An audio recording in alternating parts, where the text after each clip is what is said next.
Bienvenue à tout le monde. Après cette, courte introduction, donc je vais faire le tour des présentations. Tout d'abord, voilà Christelle Houbion, donc du SIEP, qui est le service d'information sur les études et professions, qui vous fera une petite présentation justement sur qu'est-ce que les études en médecine, comment elles s'organisent, où, quand, hem les cours préparatoires également.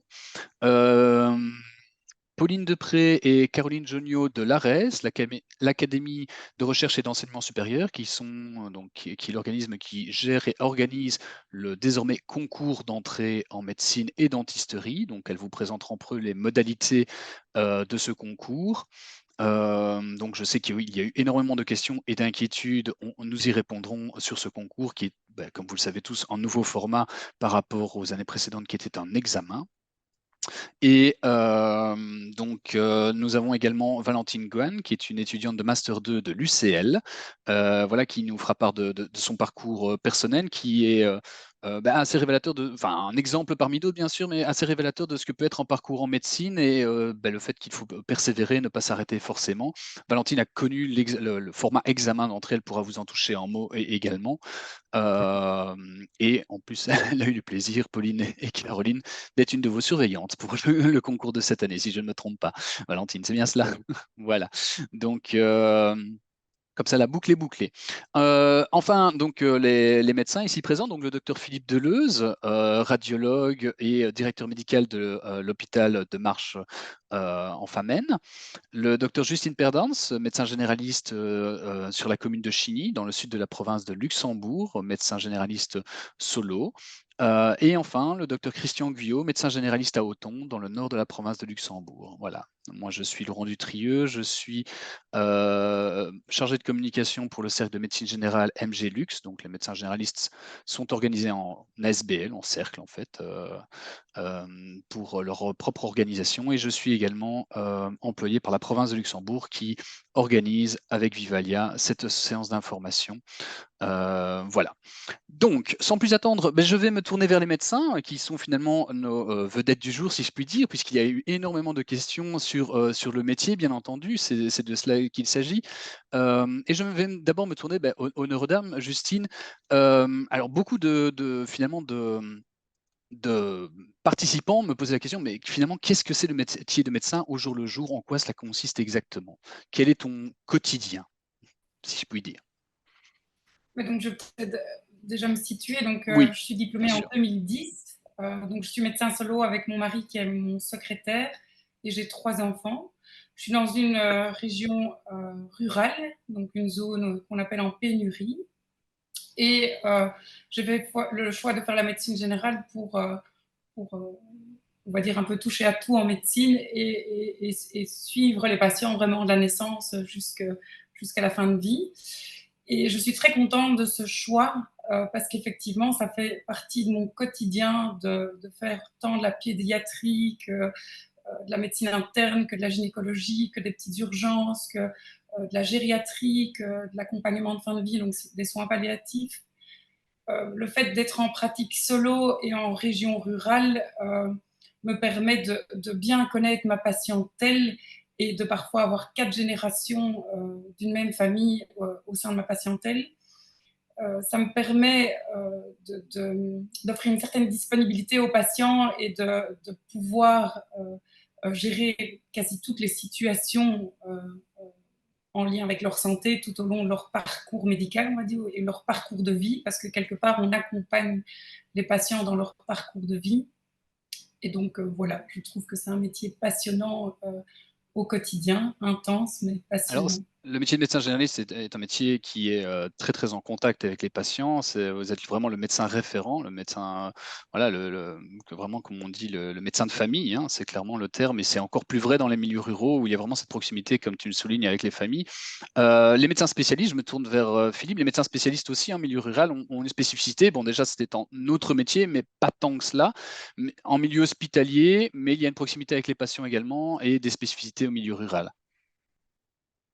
Oui, donc un médecin généraliste, c'est avant tout un médecin qui a embrassé une carrière médecine générale, comme tous les médecins. Et puis, au cours à l'époque, moi, je suis sorti en 95 de médecine générale et en 2000 comme radiologue. Et donc, à l'époque, ben voilà, au cours de ces 7 années de médecine, eh bien, il a des sensibilités particulières avec certaines spécialités, et puis il a envie de pousser un peu l'aventure un peu plus loin. Et en fonction de ses sensibilités, de ses attraits, de ses attirances, le médecin va s'orienter vers une ou l'autre spécialité. Et donc, il devient spécialiste. Alors, les spécialistes se trouvent en général dans les hôpitaux, mais pas que dans les hôpitaux. Les spécialistes peuvent également travailler en privé. Certains font les deux. La plupart des chirurgiens consultent également chez eux en privé ou à l'hôpital. Il est clair que des radiologues, par exemple, dépendent aussi d'une grosse infrastructure, par exemple en termes d'appareils lourds, hein, l'IRM, le scanner, etc. On ne sait pas en mettre partout, donc le radiologue est plutôt attaché à une structure hospitalière. Donc Alors, voilà un peu le…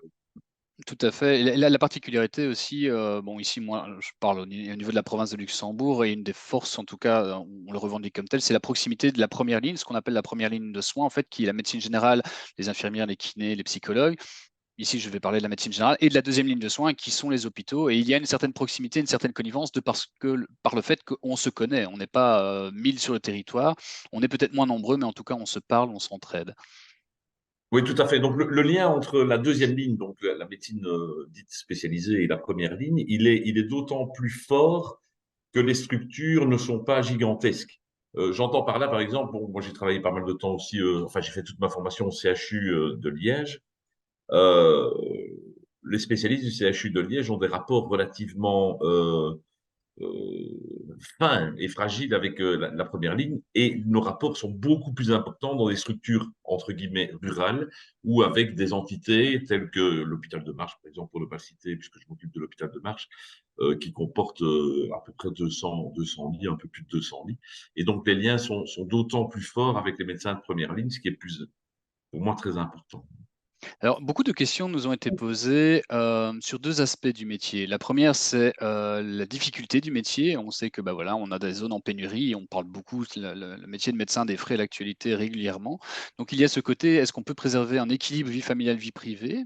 Donc, voilà, je vais vous laisser répondre à cette question-là ensuite.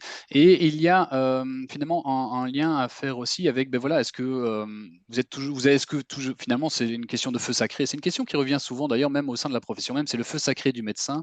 Est-ce que vous re-signeriez demain de refaire ces études en médecine? C'est vraiment les questions que les participants nous demandent, de dire, tiens, pourquoi est-ce que vous avez fait médecine? Et est-ce que vous le referiez? Et est-ce que c'est compliqué au quotidien au niveau de l'équilibre vie familiale, vie privée? Je ne sais pas qui souhaite répondre à cela en premier. Christian, si… Oui, on m'entend? Oui, oui, bien Je sûr, oui. suis. Tu es sur la route, mais À bien ta toi. deuxième question, je réponds oui, je resigne. Je resigne à deux mains. Et voilà, parce que comme l'a dit Justine, le métier est passionnant. Hein, donc moi, je suis médecin généraliste. Hein, on est en pratique de groupe. Je trouve le métier passionnant. Il nous permet vraiment de brasser, de brasser beaucoup de choses, de toucher beaucoup de choses, qu'elles soient médicales, sociales. C'est vraiment un métier très intéressant dans lequel nous, on va s'orienter un peu de manière différente en fonction de nos sensibilités propres aussi. Hein, quelque part, on se complète à plusieurs. Et en ce qui concerne cette histoire de vie privée, mais à l'heure actuelle, les choses s'organisent quand même vraiment très très bien. On a quand même une garde qui est organisée en province de Luxembourg depuis longtemps, et je pense actuellement, oui, enfin, c'est pas je pense, et je sais dans l'entièreté de la volonté du pays, qui permet vraiment de scinder la vie privée et la vie professionnelle, de ne plus travailler jusqu'à des 20h, 22h comme ça a été à une époque. Et bon, ici, il est vrai qu'à partir de 18h, on peut très bien décider de mettre son répondeur, achever sa journée et voilà, et pouvoir avoir donc une vie de famille normale. Les week-ends, c'est pareil. Enfin voilà, il y a vraiment moyen. On n'est plus dans la même dynamique. Bon, de un, parce que peut-être qu'il y a un peu moins de concurrence qu'à une époque, donc il y avait peut-être aussi moins besoin un peu de données hyper disponibles. Mais pour ça, et bon, voilà, les patients maintenant sont très habitués au système et donc, non, en tout cas, sur moi personnellement, ne me râle pas dessus parce que je ne suis pas là à 20h ou le week-end. Je vais peut-être, Justine, me compléter justement au niveau de cet équilibre vie familiale, vie privée. Tu soulignais, voilà, Christian a également plusieurs enfants, toi également, et justement, tu as trouvé, malgré le fait que, je dis malgré le fait que tu es médecin solo, justement, il y a un équilibre tout à fait possible à trouver au niveau de sa vie privée. Oui, tout à fait. Donc, je pense que c'est surtout une question d'organisation, de savoir mettre un cadre, mettre ses limites, connaître ses propres limites. Et ça, chacun fait comme il veut. Je le disais, une des questions, c'est est-ce qu'on peut prendre des jours de congé en médecine? Est-ce qu'il y a un jour Je pense qu'il y a des médecins qui travaillent mi-temps et des médecins qui travaillent temps plein, que ce soit en médecine générale ou en médecine spécialisée, que ce soit en pratique solo ou en pratique de groupe. Le tout, c'est de s'organiser. Et on est vraiment dans une époque, j'ai envie de dire, où on se remplace l'un l'autre sans souci. Il y a un système de garde qui fonctionne très bien. On sait prendre des congés. On peut se regrouper, avoir le même programme. Voilà, tout est une question d'organisation. Effectivement, moi, je travaille temps plein en pratique solo et j'ai 3 enfants. J'ai l'impression de profiter de mes enfants. J'ai l'impression d'arriver à gérer ma vie de famille, d'arriver à gérer mon cabinet. Tout en étant une jeune femme. Donc voilà, oui, je pense vraiment que c'est tout à fait possible et je re-signe aussi tout de suite Et Philippe, pour justement, faire le même métier. on parle d'organisation. Dans un hôpital, l'organisation est évidemment très particulière. Malgré tout, il y a tout à fait possibilité de trouver cet équilibre. Oui, je dirais même plus que l'équilibre est indispensable pour faire correctement son boulot, je pense. Je crois qu'on n'en est plus non plus aux époques où on a connu les médecins généralistes qui étaient à du 400% les week-ends, qui n'avaient pas de jours de congé, pas de vie de famille. On n'en est plus là. Et dans les médecines, dans la médecine spécialisée, c'est le cas également. Il y a beaucoup de temps partiel maintenant dans la médecine spécialisée. Moi, quand j'engage des médecins spécialistes, bah, c'est vrai que le temps de travail, travailler en équipe par exemple, quels seront leurs temps de travail, ça c'est beaucoup plus important qu'avant. Et donc pour répondre à la seconde question, moi je re-signerai également. D'autant que j'ai une activité qui est un peu hybride. Moi, je continue à travailler un jour par semaine comme radiologue dans l'hôpital, mais bon, mon activité principale est celle d'un directeur médical, c'est-à-dire qu'on fait beaucoup de gestion d'équipe, des engagements, on travaille avec la com, on travaille avec le service juridique. Donc, ma vie est assez, je vais dire, c'est un panel de choses très intéressantes, donc je ne m'ennuie jamais en tout cas. Et j'ai gardé effectivement une activité d'une journée semaine comme radiologue, ce qui me permet d'être au contact des médecins spécialistes avec lesquels je travaille dans l'hôpital et de connaître la vraie problématique de terrain et de ne pas être trop éloigné de la salle des machines, comme je peux le dire.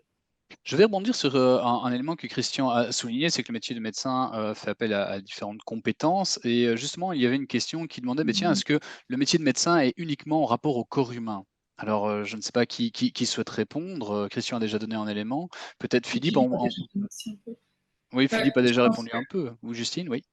Oui, bien sûr, il y a une grande partie qui est liée au corps humain, à toute la partie scientifique qu'on a étudiée, mais il y a une partie, comme l'a dit Christian, qui est en lien plutôt avec le social. Donc je trouve que, par exemple, le métier de médecin généraliste est très ancré et très les pieds sur terre. On a une chance incroyable de réaliser, en fait, finalement, c'est quoi une population, comment ça fonctionne, quels sont les problèmes. Sans le faire exprès, on va peut-être faire un peu de politique. Il y a de la gestion aussi, donc il y a une gestion de cabinet, une gestion d'hôpital, une gestion de personnel. Donc c'est pas que du médical. Après, si on veut faire que du médical, on peut bien sûr. Il y en a qui vont donner cours, on peut participer à des séminaires, donner des conférences. Donc ça dépend un peu de sa sensibilité, tout à fait. Oui. Le métier de médecin généraliste, je rebondis, le métier de médecin généraliste est très diversifié, spécialiste certainement aussi, je le connais moins. Aussi. Oui. Je pense que la médecine, c'est une porte d'entrée vers tellement de choses. Et, oui. Il y a beaucoup de médecins qui font... Au fur et à mesure du parcours qu'on va se rendre compte. Et alors, dans les questions, il y avait les qualités. Je pense que la qualité, déjà, c'est de le vouloir. La première qualité, c'est de vouloir et de continuer, donc d'être persévérant, d'être empathique, d'avoir du bon sens. Et puis plein d'autres qualités sont possibles parce qu'effectivement, il y a tellement de possibilités avec ce diplôme. Une qualité d'écoute. Et Philippe, je ne sais pas si tu as complété justement, tiens, pour toi, qu'est-ce qui fait qu'un médecin, je veux dire, fait un bon médecin, ou en tout cas, qu'est-ce qui t'anime tous les jours, toi, au niveau de ton métier? Moi non, Philippe, pardon. Mais il doit d'abord aimer ce qu'il fait. Bon, c'est pas facile tous les jours les études sont assez longues, on le sait. On vit quand même des choses en tant que médecin, voilà, qui peuvent être assez dures parfois, compliquées. Mais avant tout, je pense, c'est aimer son boulot et se lever le matin en disant, voilà, waouh, j'en refais une, quoi, je refais une bonne journée, etc. Donc, l'amour et la passion de son métier fait que, voilà, c'est quelque chose d'extraordinaire. Moi, je ne. Oui, Christian, tu voulais dire? Non, Ah non, c'était un bruit parasite. c'est un Ah, bruit. mon micro est toujours allumé? Oui, oui, Oui. attends, je te le coupe. Vas-y, dis-moi, Les, Philippe. Alors l'écoute, évidemment, l'écoute, aimer ce qu'on fait, et puis l'approche globale de l'homme, enfin de l'homme, de la femme, de l'être humain en tout cas. Et il y a beaucoup d'humanisme dans notre métier, euh, y compris chez les spécialistes d'ailleurs. Et puis il y a beaucoup chez les spécialistes, donc ils ont tendance à travailler en groupe aussi. Hein, ils ne travaillent pas seuls. D'ailleurs, les problèmes de recrutement que l'on pourrait avoir dans certaines spécialités, je parle ici dans mon job de directeur médical, c'est souvent les spécialités où il y a très peu de spécialistes. Parce qu'en fait, les jeunes, en fait, et à juste titre, souhaitent s'engager dans des services où il y a pas mal de monde, pas pour diminuer la lourdeur des guerres, mais pour vraiment avoir un contact relationnel avec des confrères, pouvoir discuter, faire des groupes de discussion par rapport à des diagnostics dans leur propre spécialité, etc. Donc, moi, je pense que l'écoute, effectivement, l'amour de son métier et le savoir travailler ensemble, ce sont des qualités qui sont indéniables. Effectivement, et c'est une réalité aussi de plus en plus forte en médecine générale, hein, c'est que la tendance est aux centres médicaux, qu'ils soient monodisciplinaires ou pluridisciplinaires, c'est-à-dire avec soit que des médecins généralistes ou des kinés, des psychologues, pour justement travailler ensemble autour du patient. Il y a différentes alternatives possibles, et l'avantage, c'est la diversité. Oui, Justine, tu voulais ajouter? Ça me permet de rebondir que la Bien sûr. pratique solo n'empêche pas tout ça. Donc, Bien moi, je sûr, collabore évidemment. avec une maison médicale près de chez moi. On va faire des réunions ensemble, on va partager un assistant, même si je suis en pratique solo. tout à fait. J'aime bien aussi échanger, collaborer, faire des réunions, et ça peut se faire. Donc, on a parfois l'impression que le médecin solo est tout seul dans son cabinet, mais non. S'il veut, il peut vraiment bouger, échanger, Oui, tout à fait. aller C'est se faire l'importance assister. d'un réseau, justement, hein. C'est autour d'un Tout à médecin fait. gravite toute une série de partenaires, que ce soit d'autres soignants, mais aussi des ASBL et autres actifs dans les soins de santé. Alors, je vais poser une question qui va être finalement une question transitoire, et je me tourne vers Valentine. Toi, tu es un peu plus de la moitié de ton parcours. Tu es en Master 2. Justine, Christian et Philippe, ben, vous avez fini depuis plusieurs années. Et finalement, il y a une question qui est, ben, voilà, d'après vous, les études en médecine, est-ce que ça en vaut la peine? Alors, ça peut être compris finalement, cette question, de plusieurs façons. C'est, est-ce que vous êtes content d'avoir fait ces études-là? Vous avez déjà répondu. Mais finalement, est-ce que c'est formateur? Et alors là, voilà, peut-être laisser répondre Valentine au niveau de ton parcours, et si les autres veulent rebondir sur les souvenirs que vous avez de vos études et de ce que vous en avez retenu. Voilà, bonsoir, moi je m'appelle Valentine, je suis en 5e année de médecine à l'UCL à Bruxelles. Et oui, je pense que les études en valent vraiment la peine. C'est des longues études, mais finalement ça passe très vite. Et même si j'ai fait une année supplémentaire en bachelier, voilà, je pense que je suis déjà en 5e, il me reste plus que 2 ans maintenant. Et on apprend énormément de choses, et chaque année, on découvre de plus en plus au niveau du médical, et c'est de plus en plus passionnant. Et non, je trouve que c'est vraiment de belles études.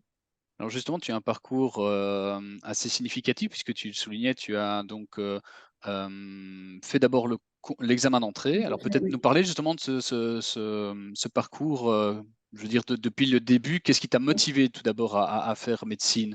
Est-ce que tu as fait beaucoup de questions, hein, sur ta formation de base? Est-ce qu'il faut faire maths forte? Je suis en sciences sociales, est-ce que c'est possible, etc. Dis-nous ton parcours parmi tant d'autres, le tien, quel est-il?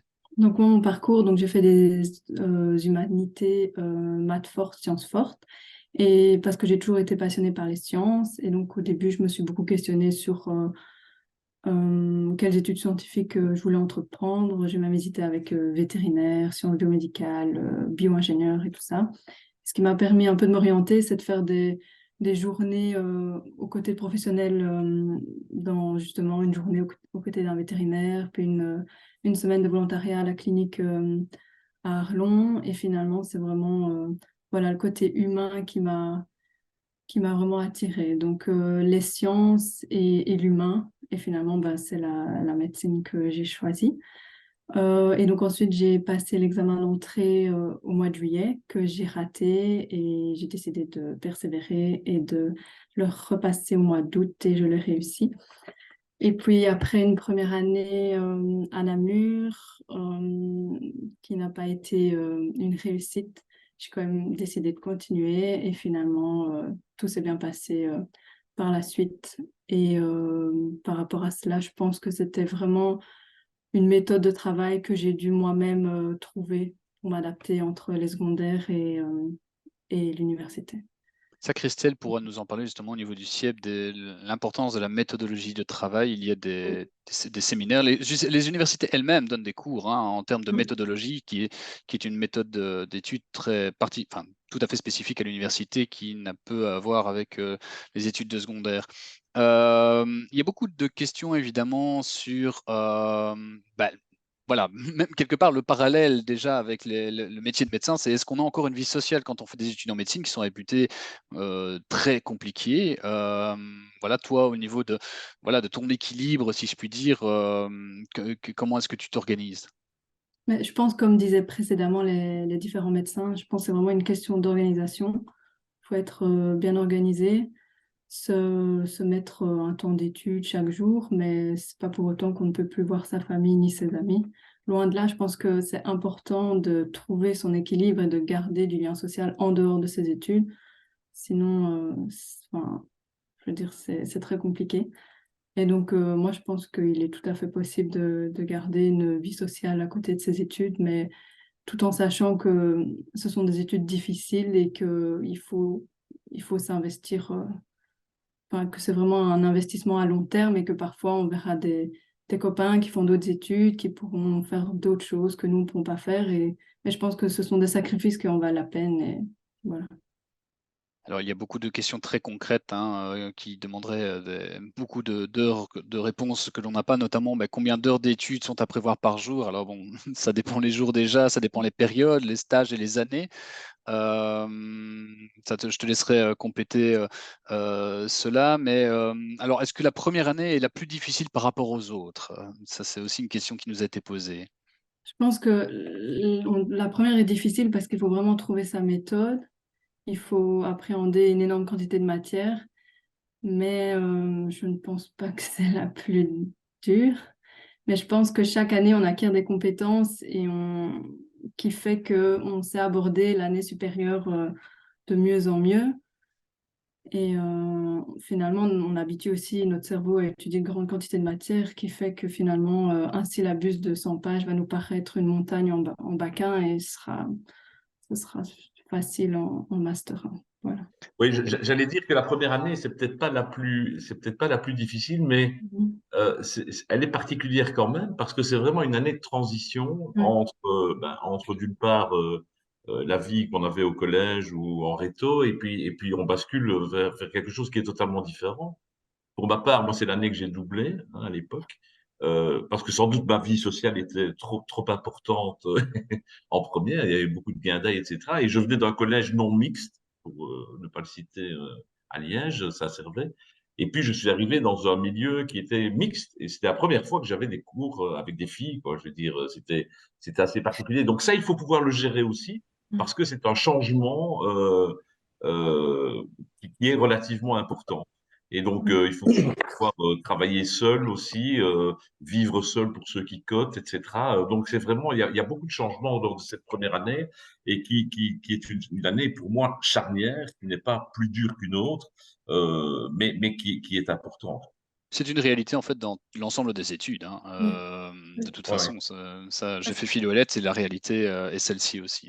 Oui, Justine, tu voulais Oui, dire. je voulais juste préciser qu'en fait, pour beaucoup d'étudiants, la vie universitaire est quand même une vie sociale qui explose. Donc, moi, je trouve que faire ses études, c'est pas rester sur ses livres. Il y a beaucoup d'étudiants qui sont chefs scouts, qui font du sport, qui s'investissent dans les quotas projets. Donc, ça dépend un peu de chacun et de son organisation. Il y en a beaucoup pour qui c'est effectivement une porte d'entrée vers une nouvelle vie sociale. Et donc, les études n'empêchent pas ça. Les études en médecine n'empêchent pas du tout ça. Que du contraire, je trouve. Au niveau des Ouais, moi, études, je suis tout à fait oui, d'accord Christophe. avec toi. Je dirais que ma vie sociale pendant mes études a été très, très explosive. Donc, Oui, oui. j'ai eu une seconde session, j'ai pas doublé, donc et une seule seconde session, donc c'est totalement réalisable. Et moi, j'aime bien revenir sur le début. On dit, est-ce que ça en vaut la peine? De manière générale, maintenant, si on fait l'UNIF, c'est 6 ans pour la médecine, 5 ans pour les autres. Hein.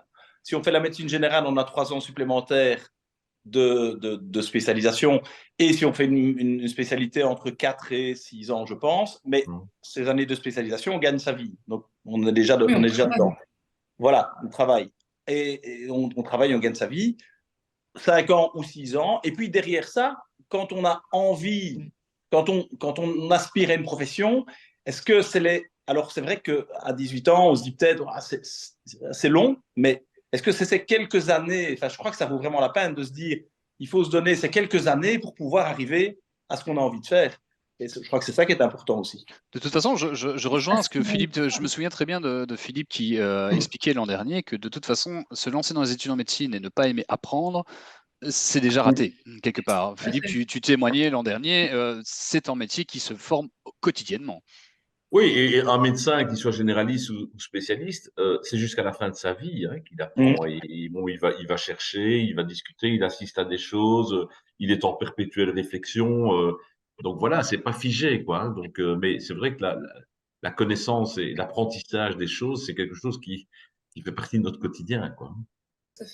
Alors, je me tourne encore pour quelques questions, Valentine, et puis on laissera la parole à Christelle, justement, pour embrayer justement sur ses études en tant que telles. Valentine, au niveau justement plus concret, si je puis dire, au niveau des cours, alors on nous a posé, est-ce qu'il y a des cours de langue? Mais de façon plus générale, tiens, quels sont les cours qui sont abordés dans la première, allez, on va dire la première et la deuxième, on ne va pas décrire tout le cursus non plus jusqu'au master 2, et peut-être aussi beaucoup de questions sur les stages, justement. Tiens, comment les stages sont-ils organisés lors de ces études? À partir de quand commencent-elles? Alors, c'est variable en fonction des universités. Parle-nous de ton expérience à toi. Donc, quel cours et quel stage en études de médecine? Alors par rapport aux cours, ça commence avec de nouveau de la biologie, de la chimie, de la physique. Par contre, on n'a pas de cours de maths, ça faut le souligner. Et puis après, dès le deuxième quadrimestre de la première année, on commence vraiment à apprendre l'anatomie, l'histologie, la biochimie, de la physiologie générale. Et puis, je dirais que chaque année, on rajoute un peu une couche comme ça dans chaque branche, mais là plutôt médicale. Du coup, on a le deuxième cours d'anatomie et puis encore un cours d'histologie, mais à chaque fois, on va de plus en plus en profondeur. Et ce qui est vraiment chouette, c'est qu'à la fin du bachelier, on a un gros module de pneumologie, de cardiologie. Et ça, c'est vraiment intéressant. On sent vraiment qu'on rentre dedans. Mais je pense que donc, les 2 premières années de bachelier sont quand même assez théoriques. On voit le corps sain, donc encore presque aucune pathologie. Et c'est qu'à partir de la 3e année qu'on commence à avoir quelques pathologies. Et puis là, le master, c'est vraiment que de la pathologie. Pour les stages, donc à Namur, j'ai eu mon premier stage, c'était au mois de juin de la 3e année. Donc vraiment seulement après 3 ans qu'on a notre premier stage en médecine générale. Voilà, après, on peut toujours faire des stages d'été. Voilà, l'université nous offre la possibilité de nous-mêmes contacter des spécialistes ou des médecins généralistes si on est motivé à faire des stages durant les grandes vacances. Et ils nous poussent même encore plus entre la Master 1 et la Master 2, car ils savent que lorsqu'on arrive parfois en Master 3, on n'est pas passé par toutes les spécialités et que certains ont un goût de trop peu ou se disent, mince, j'aurais bien voulu faire un stage en ophtalmo et j'ai pas eu l'occasion. Donc, si on est intéressé par une spécialité et qu'on n'aura peut-être pas ces stages-là dans nos stages obligatoires, ils nous poussent vraiment à faire des démarches personnelles et à aller voir des spécialistes quand on en a le temps. Très bien, merci beaucoup. Je vais laisser la parole à Christelle justement pour enchaîner sur les études en médecine et on reviendra avec des questions justement où Valentine pourra apporter aussi son témoignage. Christelle, c'est à toi. Oui, bonjour. Bonjour à tous. Moi, je vais vous partager mon écran comme ça, vous aurez le texte directement. Hop, voilà. Ça, c'est un petit peu le plan de ma discussion. Je vais aller vite sur certaines choses parce que je sais que vous aurez les notes après et que l'objectif, c'est d'arriver au bout. Il y avait d'abord la grosse question de comment est-ce que je m'y prépare, est-ce que j'en suis capable? Et donc, quand on SIEP, on a des jeunes qui nous demandent, mais j'ai fait maths 2, est-ce que je peux faire, alors que ça soit médecine, que ça soit ingénieur, que ça soit sciences de gestion ou sciences éco, ben voilà, on leur dit, il y a des sites qui sont spécialisés pour tester un petit peu la matière. Donc, Automath, c'est vraiment sur les maths. Vous avez l'avantage, vous pouvez cliquer dans quelle branche vous voulez aller. Il y a une branche santé, c'est les sciences de la santé, sciences médicales. Et donc, vous avez des tests pour vous tester d'abord, voir, bah, tiens, j'en suis où dans les ensembles, j'en suis où dans les trigonométries. Et ce qui est sympa avec ce site-là, c'est qu'on a un test préliminaire pour dire OK, c'est bon, parfait, ou bien oulala, il y a quand même plein de choses que je ne sais pas. Et si on ne sait pas, il y a la théorie qui est disponible. Le Ponsup de Vinci.be, je ne sais pas aller plus loin parce qu'il faut s'inscrire pour voir le truc, donc je ne me suis pas encore inscrite. Mais ça doit être le même principe parce que Diagnoscience, c'est ça aussi. Diagnoscience, ce qui est bien aussi, c'est qu'on peut voir, bah tiens, je veux faire un G civil, je dois être expert en maths, expert en physique, mais en biochimie, je peux être au niveau débutant. Pour les études de médecine, il faut être expert en biochimie, physique. Voilà, ça en tout cas, c'est ce qu'ils préconisent. Et ce qui est bien, c'est que sur ce site-là, on peut aussi se tester. De la même façon qu'Automath, c'est-à-dire qu'on va avoir des tests préliminaires et on va pouvoir revoir la matière. Alors, j'ai mis le kit Paul Louvain avec les années préparatoires à la statistique, parce que quand on regarde un peu les programmes des cours des différentes universités de première bac médecine, parfois il y a un petit peu de statistiques. Je dis parfois, et du coup, je vous encourage à aller vérifier le programme de la faculté où vous voulez aller, parce qu'ils ne sont pas tous les mêmes. Il y a parfois des petites subtilités. Il y en a où il y a un petit peu de maths, il y en a où il y en a un peu moins. Ça vaut la peine de comparer, de regarder pour savoir là où vous êtes le mieux. Alors, si vous vous rendez compte que, ben oui, vous n'avez pas un niveau super top en maths ou en sciences et que c'est sur le tard que vous vous êtes épris de ce chouette métier, que vous aviez en fait sciences éco et maths 2, plutôt que de vous lancer tout de suite dans le concours, vous pouvez faire une spéciale science, c'est-à-dire que vous allez vous inscrire en 7e, en secondaire. C'est une 7e secondaire particulière parce qu'il n'y a que des jeunes qui souhaitent s'investir dans les sciences et dans les maths pour pouvoir faire des études scientifiques. Alors, vous voyez qu'on a entre 8 et 12 heures de maths et entre 15 et 19 heures de sciences par semaine. Voilà, ça vous donne une idée. Alors, province Luxembourg, il n'y en a pas. Du coup, vous expérimentez une première année de cote. C'est aussi une transition assez sympa, c'est que du coup, on vit le code tout en étant dans une structure secondaire qu'on connaît déjà, sans trop de pression, et on découvre un peu les joies de se faire à manger, si on se fait à manger, et de découvrir un peu toute cette vie à se gérer soi-même. Alors, il y a aussi les cours préparatoires organisés par les universités. Alors, ça, c'est les 5 universités qui en proposent. C'est des sessions fort différentes. À Namur et à Louvain, c'est présentiel ou distanciel. Le nombre d'inscrits en présentiel est limité, en distanciel, pas. Les dates limites d'inscription pour le distanciel, ça peut être la semaine avant. Renseignez-vous, revérifiez, mais voilà un peu ce que ça donne. À Namur, il y a 2 sessions. À l'UC Louvain, il y a 4 modules. Premier module, il revoit les matières de 4e et 5e générale. Deuxième module, il revoit la matière de 6e. Troisième module, c'est une semaine intensive en juillet. Et puis, le dernier module, c'est ajusté et renforcé entre la mi-juillet et la mi-août. L'ULB, c'est l'enseignement de promotion sociale qui prend en charge les cours préparatoires. Il faut avoir réussi la 5e secondaire. Donc voilà, certains se demandaient s'ils pouvaient commencer en 5e. Bon, pour les cours de l'ULB, non, il faut avoir réussi la 5e. À l'ULIH, c'est des packs, comme ils disent. Il y a un pack en janvier avec essentiellement du présentiel, quelques cours en distanciel. Février, présentiel, quelques en distanciel, mais essentiellement distanciel. Juillet, c'est moins de moite. Et en août, c'est en distanciel. Et à l'ULMON, c'est 4 modules. Ça vaut la peine d'aller creuser, de voir un peu, voir ce qui est possible pour vous de faire. On a aussi parfois des jeunes qui viennent avec des cours privés. Alors, les cours privés, j'ai envie de dire, au niveau du CIEP, on n'a pas de garantie de la qualité.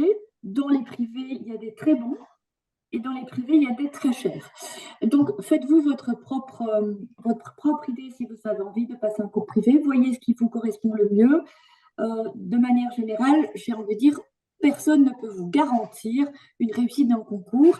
On peut vous donner les chances d'y arriver, on peut vous donner les outils. Après, c'est pas parce que vous faites un cours privé à 5 000 € l'année que vous réussirez mieux votre concours que si vous faisiez un module en distanciel à un autre prix, quoi. Donc, restez critique par rapport à tout ça. On parlait de la méthodologie. En province du Luxembourg, quand on est en secondaire, on peut participer aux ateliers méthodo Coup de fluo qui sont organisés par la Main de Luxe sur Arlon, Virton, Vestel, Libramont, Marche. C'est 3 ou 4 mercredis après-midi et ça a lieu plusieurs fois par an. N'hésitez pas à vous y inscrire.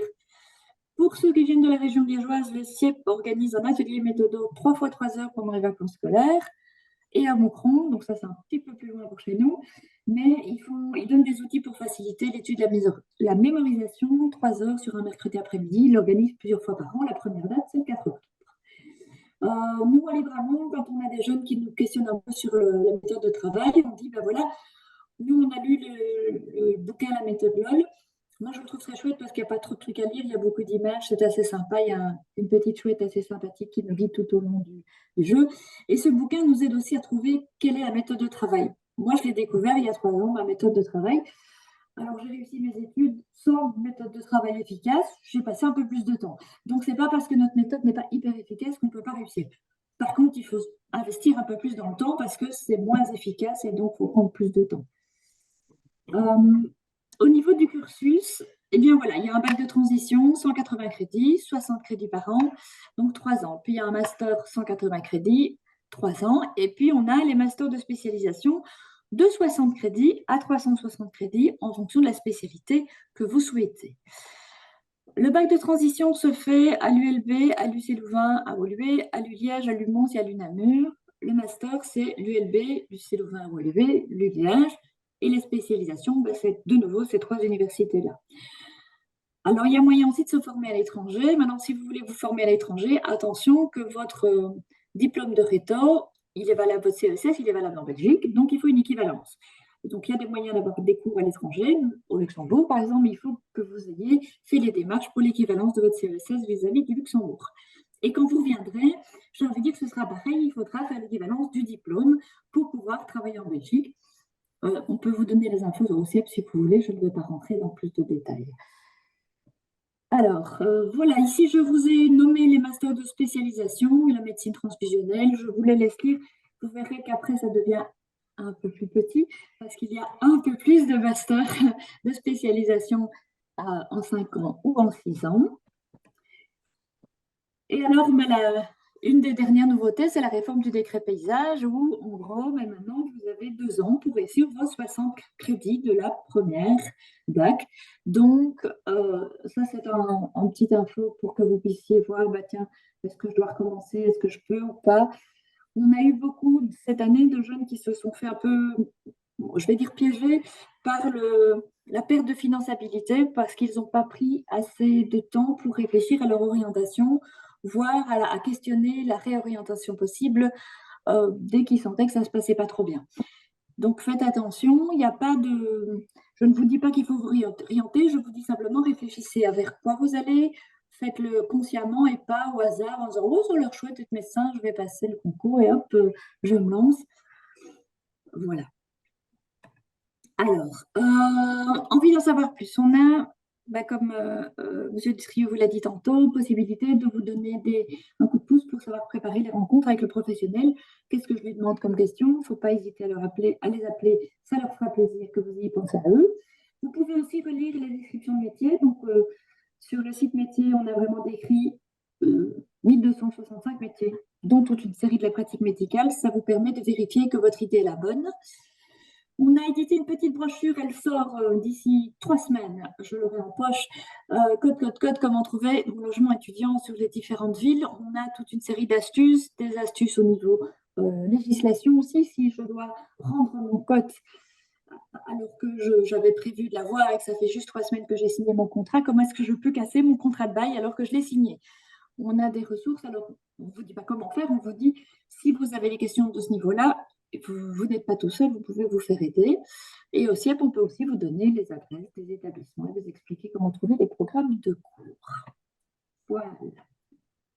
Alors j'embraye avec, merci beaucoup Christelle, j'embraye avec, ta présentation. On a bien entendu effectivement qu'il y avait quand même beaucoup d'heures de chimie et qu'il faut un bon niveau en physique, en chimie, en physique, et en biologie. Valentine, toi tu avais fait maths forte. Est-ce que tu as dans ton auditoire, des personnes qui n'avaient pas fait maths forte et voilà, est-ce qu'elles ont mis des choses en place pour, combler leur éventuelle lacune ou comment ça se passe? Oui, je pense que ce qu'il faut avant tout faire, du coup, c'est les cours préparatoires. Je pense que ça m'a vraiment énormément aidé. Déjà, parce qu'on est avec, enfin, j'étais avec une bande de copines, puis on se retrouve en auditoire, on s'habitue déjà d'avoir des cours en auditoire, on est avec des centaines d'autres jeunes, et donc il y a vraiment une cohésion de groupe et on sent vraiment la motivation enfin, de centaines d'étudiants. Donc, je pense que si on n'a pas entamé des secondaires avec option sciences, parce qu'on ne savait pas qu'on allait faire les études de médecine, je pense qu'il est vraiment recommandé de faire des cours préparatoires. Enfin, moi, ça m'a vraiment aidé. On reçoit des syllabus avec toute la matière. Ce sont des professeurs d'université. Ils connaissent exactement le programme de l'examen d'entrée. Donc, C'est c'est certain vraiment que ça met bien. effectivement déjà dans l'ambiance de Oui, l'université voilà, aussi, oui, c'est ça hein, dans aussi. ces Oui. cas-là. À contrario, même si, effectivement on ne juge absolument pas ces solutions-là, mais les cours privés, bah, vous restez en mode privé. Dans les universités, vous êtes vraiment déjà dans les auditoires et dans le bain, comme on dit. Voilà. Et donc c'est les cours préparatoires et donc toi tu as fait des cours préparatoires pour ton, examen d'entrée Oui, de l'époque alors. oui, c'est ça. Hem Du coup, on va laisser, la parole, je veux dire presque à la pièce maîtresse de la présentation parce que tellement elle génère de stress et de questions. Au niveau de la RES et du concours d'entrée, je vous laisse la parole, Caroline. Oui, tu peux partager ton écran, c'est bon. Je t'en prie.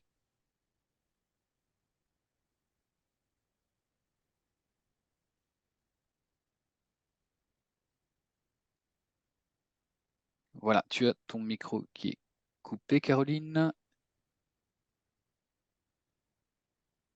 Voilà. Voilà, pardon. Hop, on voit bien la présentation? Oui. Ok. Donc voilà, j'espère qu'on ne va pas casser l'ambiance. Et donc, Pauline et moi, donc, on travaille bien à la FES. On travaille dans le service qui est donc en charge de l'organisation du concours d'entrée en médecine et en dentisterie. Bon, ici, on est plus au fait pour les sciences médicales, mais le concours d'entrée englobe tant les sciences médicales que les sciences dentaires. C'est pour l'accès aux études en sciences médicales et en sciences dentaires. On va vous le présenter dans les grandes lignes, donc si vous avez des questions après cette présentation, n'hésitez certainement pas parce que peut-être que nous ne passerons pas tout en revue. On va essayer d'être le plus complète possible. La première question qu'on nous pose souvent, c'est pourquoi un concours d'entrée? Pourquoi ce fameux concours d'entrée? Il faut savoir que l'ARES n'est pas du tout à l'origine de ce concours d'entrée, parce qu'on entend souvent que c'est le concours de l'ARES. C'est un choix du législateur, du gouvernement de la Communauté française, qui, en novembre de l'année passée, a modifié le décret du 29 mars 2017 relatif aux études en sciences médicales et en sciences dentaires. Et la principale modification résidait dans le fait que l'examen devenait un concours. La différence entre les deux, c'est que l'examen, il fallait le réussir. Il y avait des conditions de réussite pour pouvoir avoir cette fameuse attestation de réussite qui permettait à l'étudiant de poursuivre ses démarches d'inscription pour avoir accès aux études de médecine ou de dentisterie. Maintenant, avec le concours, il n'y a plus de notion de réussite. Il faut être classé en ordre utile. En quelque sorte, il faut être meilleur que son voisin en fonction de la filière dans laquelle on s'inscrit. Donc, au moment de l'inscription, mais ça, j'y viendrai un peu plus tard, il faudra que vous choisissiez la filière ou sciences médicales ou sciences dentaires. Et il faudra être classé en ordre utile pour avoir cette attestation d'admission qui vous permettra alors de poursuivre vos démarches d'inscription pour avoir accès aux études de médecine. Le concours aussi, avec le concours, dès le départ, les candidats savent le nombre d'étudiants qui seront admissibles justement pour avoir accès à ces études. Et le fait de connaître ce nombre permet d'assurer à l'étudiant qui va commencer ses études en médecine ou en dentisterie d'avoir un numéro à la fin de son cursus, un numéro UNAMI, pardon, à la fin de son cursus. Alors, quel est le rôle de l'ARES dans ce concours? Le législateur, toujours le gouvernement de la Communauté française, a décidé, tout comme c'était déjà le cas pour l'examen d'entrée, que l'ARES soit en charge de la gestion et de l'organisation matérielle et administrative du concours d'entrée. Alors, qu'est-ce que ça veut dire? Je ne vais pas ici vous lister toutes les tâches que nous faisons, mais ça veut dire notamment que nous sommes en charge de la gestion des inscriptions au concours d'entrée. Nous sommes en charge de la bonne organisation du jour J, donc du jour où se déroule l'épreuve du concours. On doit s'assurer qu'il y aura suffisamment de salles pour accueillir le nombre d'inscrits au concours. Nous devons nous assurer de la surveillance pour le bon déroulement. Et là, nous avons un exemple là tout à l'heure d'une étudiante qui était surveillante lors du concours cette année-ci. Donc, il y a vraiment beaucoup de surveillants pour assurer la surveillance de ce concours. Nous répondons à toutes les questions qui sont en lien direct avec le concours, avec l'organisation du concours. Enfin, c'est toutes ces choses-là que nous faisons à la RES. Par contre, nous ne sommes pas compétents à la RES pour répondre à toutes les questions qui sont en lien justement avec les études universitaires, c'est-à-dire quelles sont les conditions pour s'inscrire, quelles sont toutes les conditions pour s'inscrire en médecine ou en dentisterie, quel est le programme d'études, est-ce que je peux éventuellement bénéficier de crédits par mon parcours antérieur. Enfin, toutes ces questions-là ne relèvent pas de la RES, elles relèvent directement de l'université dans laquelle vous voulez entamer vos études de médecine. Alors, qu'est-ce que ça veut dire être admis au concours d'entrée? Être admis au concours d'entrée, ça ne veut pas dire avoir la permission de le présenter. Être admis, comme je le disais tout à l'heure, c'est être classé en ordre utile et c'est une condition indispensable pour pouvoir avoir accès à ces fameuses études de médecine ou de dentisterie. Pour être admis, les candidats sont classés dans l'ordre décroissant de la note totale qu'ils ont obtenue à l'épreuve. C'est une note qui se traduit sur 160. Et les candidats sont sélectionnés jusqu'à atteindre le nombre d'admissibles dont je parlais tout à l'heure par filière. Donc c'est le gouvernement qui fixe, le gouvernement de la communauté française toujours, qui fixe ce quota par filière. Pour exemple, cette année-ci, pour la filière en sciences médicales, on savait qu'il y avait 1366 places. Pour la filière dentisterie, il y avait 177 places. Le nombre d'admissibles pour 2024 n'est pas encore connu. C'est le gouvernement qui le fixe et il doit le fixer au plus tard 10 jours avant la tenue du concours pour 2024. Donc, l'information, nous ne l'aurons pas tout de suite. Mais dès que nous l'aurons, bien sûr, nous la communiquerons via nos canaux de communication habituels, que ce soit notre site, une newsletter ou autre. Quand ce concours est-il organisé? Il est organisé une fois par an, entre le 16 et le 31 août. Donc, auparavant, l'examen était organisé 2 fois par an. Le concours n'est organisé qu'une seule fois par an. C'est une obligation légale, c'est inscrit dans le décret. C'est entre le 16 et le 31 août. Donc, ça n'a pas lieu au mois de juillet, ça n'a pas lieu la première quinzaine du mois d'août. C'est entre le 16 et le 31 août. Pour 2024, la date n'est pas encore connue à ce jour. C'est également le gouvernement de la communauté française qui fixe la date, qui la fixe par un arrêté. Et cet arrêté n'est pas encore à l'ordre du jour du gouvernement. Nous ne la connaissons pas. Dès que nous la connaîtrons, bien entendu, nous la communiquerons également via notre site internet, la newsletter. Nous la communiquerons aux universités pour qu'ils puissent aussi l'indiquer sur leur site internet. Nous ne garderons évidemment pas cette date secrète. Dès qu'elle sera connue, nous la communiquerons. C'est une épreuve qui est centralisée. Ça veut dire qu'elle a lieu pour tous les candidats au même endroit et au même moment. Elle est commune pour les 2 filières, que vous ayez choisi les sciences médicales ou les sciences dentaires, et elle est également commune, quelle que soit l'université dans laquelle vous souhaitez entamer vos études. On insiste aussi sur le fait qu'une inscription au concours d'entrée n'est pas une inscription à l'université. Ce sont 2 choses complètement différentes. Donc, ce n'est pas parce que vous êtes inscrit au concours d'entrée que vous êtes inscrit à l'université. On vous demande vraiment de prendre, c'est des démarches différentes et l'idéal, c'est de les faire vraiment en parallèle ou de les faire. Il ne faut pas attendre que le concours soit passé et que vous soyez admis pour vous inscrire à l'université parce qu'il y a des dates limites pour l'inscription à l'université et au concours. Elles sont différentes, ce n'est pas la même chose. Donc, vraiment prendre ces informations en fonction de là où vous voulez, enfin, si vous voulez vous inscrire au concours d'entrée ou à l'université, ce n'est pas la même chose. Il faut vraiment prendre les bonnes informations au bon endroit. Pour s'inscrire au concours, comment faut-il faire? C'est une inscription qui se fait exclusivement en ligne via le site www.concourmd.be. Pas la peine de vous précipiter tout de suite là maintenant sur cette page. Il ne sera pas possible de s'inscrire pour le moment parce que les inscriptions ne sont pas encore ouvertes pour 2024. De nouveau, c'est le gouvernement de la communauté française qui fixe la période d'inscription Et cette période n'est pas encore fixée, elle sera fixée par le même arrêté que celui qui fixe la date du concours. Donc de nouveau, quand nous aurons l'information, nous la communiquerons. Ce qu'on peut déjà vous dire, c'est que lors de cette inscription au concours, il vous sera demandé d'indiquer votre choix d'études et votre choix d'université. Parce qu'en cas d'admission, c'est obligatoirement dans cette filière et dans cette université que vous devrez poursuivre vos démarches d'inscription pour pouvoir entamer vos études de médecine. C'est vraiment important. Il faut savoir qu'à la clôture, après la clôture des inscriptions au concours d'entrée, il n'est plus possible de changer de filière.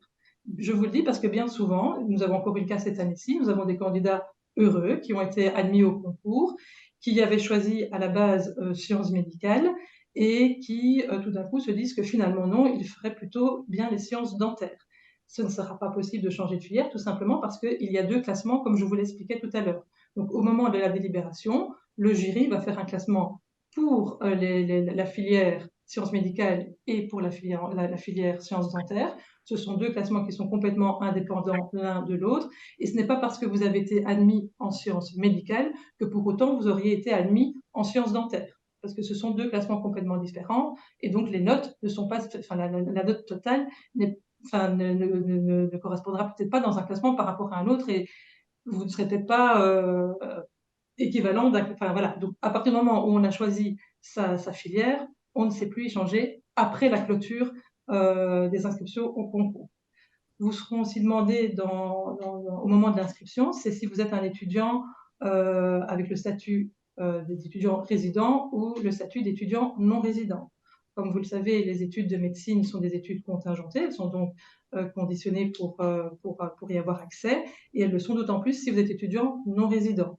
Il faut savoir que sur le nombre d'étudiants admissibles en sciences médicales, il y a 15% maximum d'étudiants non résidents qui peuvent aussi avoir accès. Je dis bien maximum, c'est-à-dire qu'au moment de la sélection, au moment de la délibération, le jury, donc par exemple cette année-ci en médecine, c'était 1366 candidats qui étaient admissibles pour entrer dans les études de médecine. 15% de 1366, c'était 204. Eh bien, le jury, donc il faut que ces étudiants non résidents soient effectivement aussi classés en ordre utile, mais à partir du moment où le 204e non résident était atteint, il n'a plus sélectionné de non résidents et n'a plus que sélectionné des résidents. Même si entre le dernier non résident et le dernier résident, il y avait des non résidents, le jury n'en a plus sélectionné parce que le quota des 15% était atteint. Donc voilà, donc ça c'est vraiment important de pouvoir prouver son statut d'étudiant résident. Si vous pouvez le prouver, tout ça est indiqué sur notre site internet et la plupart du temps, il faut apporter sa carte d'identité et un certificat de résidence belge. Vous aurez aussi la possibilité de faire une demande d'aménagement raisonnable. Donc ça, ce sont pour les étudiants qui se trouvent dans une situation médicale particulière. Et il y a des frais d'inscription qui s'élèvent à 30 €. Ces 30 € sont remboursés si vous participez de manière effective au concours, c'est-à-dire participer tant le matin que l'après-midi au concours. Alors, comment se donner les moyens pour franchir cette étape du concours? En se préparant et en se préparant très logiquement aux matières du concours, matières que vous retrouverez dans le programme du concours. Vous pouvez effectivement aussi vous préparer on en a parlé tout à l'heure, en participant à des cours préparatoires ou en vous entraînant via nos quiz qui sont sur notre site internet et qui reprennent les questions des années précédentes. Ça, vous pouvez aussi vous entraîner par là. Et si il semble évident qu'il faut se préparer aux matières, il est aussi important de se préparer à la forme et au cadre du concours. Et là, je vais vous laisser avec Pauline qui va vous en dire plus. Oui, alors, donc la forme de l'épreuve, donc ça reste, la même chose que pour, l'examen d'entrée. Il s'agit d'un questionnaire à choix multiples, donc d'un QCM. Il n'y a pas de questions ouvertes. Il y a 6 matières, qui sont reprises donc, dans les questionnaires. 4 matières scientifiques, donc la biologie, la chimie, les mathématiques et la physique et 2 matières, de sciences humaines. Donc le concours depuis qu'on a instauré le concours, il n'y a plus 15 questions par matière, mais 10. Donc 10 questions pour chaque matière, sauf pour la deuxième matière de la partie 2, donc qui est une partie de sciences humaines qui, elle, compte 30 questions. Et donc, pour chaque question, il y a 4 propositions de réponse. Une seule réponse est bonne, donc vous ne pouvez faire qu'un seul choix de réponse. Et le système de pénalité reste le même par contre, donc vous avez un point vous est attribué si vous répondez correctement. Il n'y a pas de enfin, vous avez 0 si vous ne cochez aucune réponse et que vous choisissez de laisser une réponse en blanc. Et si jamais vous choisissez la mauvaise réponse ou si vous cochez 2 réponses pour une même question, donc vous avez moins un tiers de point à cette question-là. Donc le concours se déroule sur une journée. Il y a la première partie qui est le matin, qui dure 3 heures. Et pareil pour l'après-midi. Pour la partie de l'après-midi, c'est aussi 3 heures sur cette même journée. Alors, donc Caroline vous disait qu'il faut donc se préparer à la forme de l'épreuve. Et donc il faut donc se préparer à noircir correctement un formulaire de réponse puisque ces formulaires de réponse sont corrigés via lecture optique. Sur notre site, vous pouvez voir une vidéo qui vous explique comment en fait bien remplir ce formulaire de réponse. Comme vous pouvez le voir sur les images, voilà, sur ce slide, il faut en fait juste noircir les petits ronds et pas faire de croix ou les entourer. C'est assez simple, mais si jamais vous voulez vraiment voir comment faire, donc on vous conseille d'aller sur notre site et de visionner la vidéo explicative qui sera de toute façon aussi représentée le jour du concours et que vous pourrez revoir ce jour-là si jamais vous ne savez plus comment faire. Donc, comme on l'a dit, vous pouvez vous entraîner et vous familiariser avec les QCM et le système de pénalité sur notre site via les quiz qui sont disponibles avec les questions des épreuves précédentes. Pour noircir correctement les formulaires, vous pouvez aller voir la vidéo sur notre site. Et puis, il faut aussi apprendre à gérer son temps parce que quand nous expliquons que, que chaque partie dure 3 heures, dans ces 3 heures, il faut compter en fait le temps pour répondre aux questions, mais aussi un temps pour reporter en fait les bonnes réponses, enfin vos réponses sur les formulaires de réponse. Donc une fois que les 3 heures du concours sont terminées, si vous n'avez pas eu le temps de reporter vos réponses sur le formulaire de réponse, tout ce qui est écrit sur les feuilles de brouillon ou ce que vous avez éventuellement écrit sur les questionnaires n'est pas pris en compte. Donc ça, il faut aussi bien avoir à l'esprit que dans les 3 heures d'épreuve, une partie du temps doit être consacrée en fait à remplir votre formulaire de réponse que vous donnerez à la fin de chaque partie. Alors, par rapport au cadre, donc Caroline l'a dit, le concours a lieu au même endroit pour tous les candidats et donc au même moment.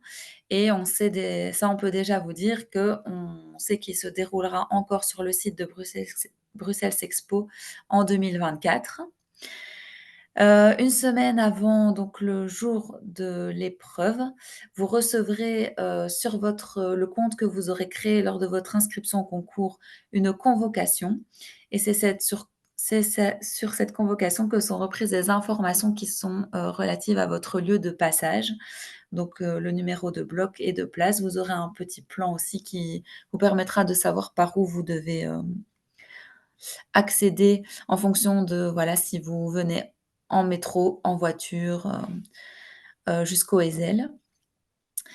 Et donc vous recevrez également un document de consignes que nous vous conseillons de bien lire à l'avance parce que ce document fait plusieurs pages et reprend vraiment toutes les consignes qui sont liées au concours. Et donc vous recevrez ça une semaine avant l'épreuve du concours et vous le recevez sur votre compte en ligne directement. Alors, le jour de l'épreuve. Donc aucun matériel, vous ne devez prendre avec vous aucun matériel parce que nous mettons à disposition, tout un ensemble de choses. Donc un bic pour remplir votre formulaire de réponse, des feuilles de brouillon autant que nécessaire. Donc si vous avez besoin de feuilles supplémentaires, vous pouvez en demander évidemment. Nous mettons à disposition le tableau périodique des éléments de chimie, pour la chimie et vous ne pouvez pas utiliser de calculatrice. Donc les questions sont rédigées de telle manière que la calculatrice, n'est de toute façon pas nécessaire. Mais voilà, vous ne devez vraiment rien prendre avec vous pour, compléter votre formulaire de réponse et surtout, voilà, la calculatrice qui n'est pas autorisée. Évidemment, le jour du concours, bah, vous devrez respecter les consignes qui seront données, qui seront également répétées. Voilà, ici, on en met quelques-unes. Par exemple, évidemment, il faut respecter un silence absolu. Vous devrez coller des étiquettes sur certains documents. Vous devrez mettre votre sac sous votre table. Mais bon, voilà, toutes ces consignes seront de toute façon répétées également le jour du concours. Alors, très important, vous devez prendre et prévoir un pique-nique et des boissons parce qu'il n'est pas possible d'acheter quelque chose sur place. Donc, voilà, mais tout sera répété également une semaine avant l'épreuve. Évidemment, vous aurez accès aux sanitaires avant, pendant et après l'épreuve. Ça semble quand même assez logique, mais on le répète. Voilà, à titre d'illustration, nous avons mis ici une photo du Ezel pour que vous puissiez avoir une première idée de ce à quoi ça ressemble.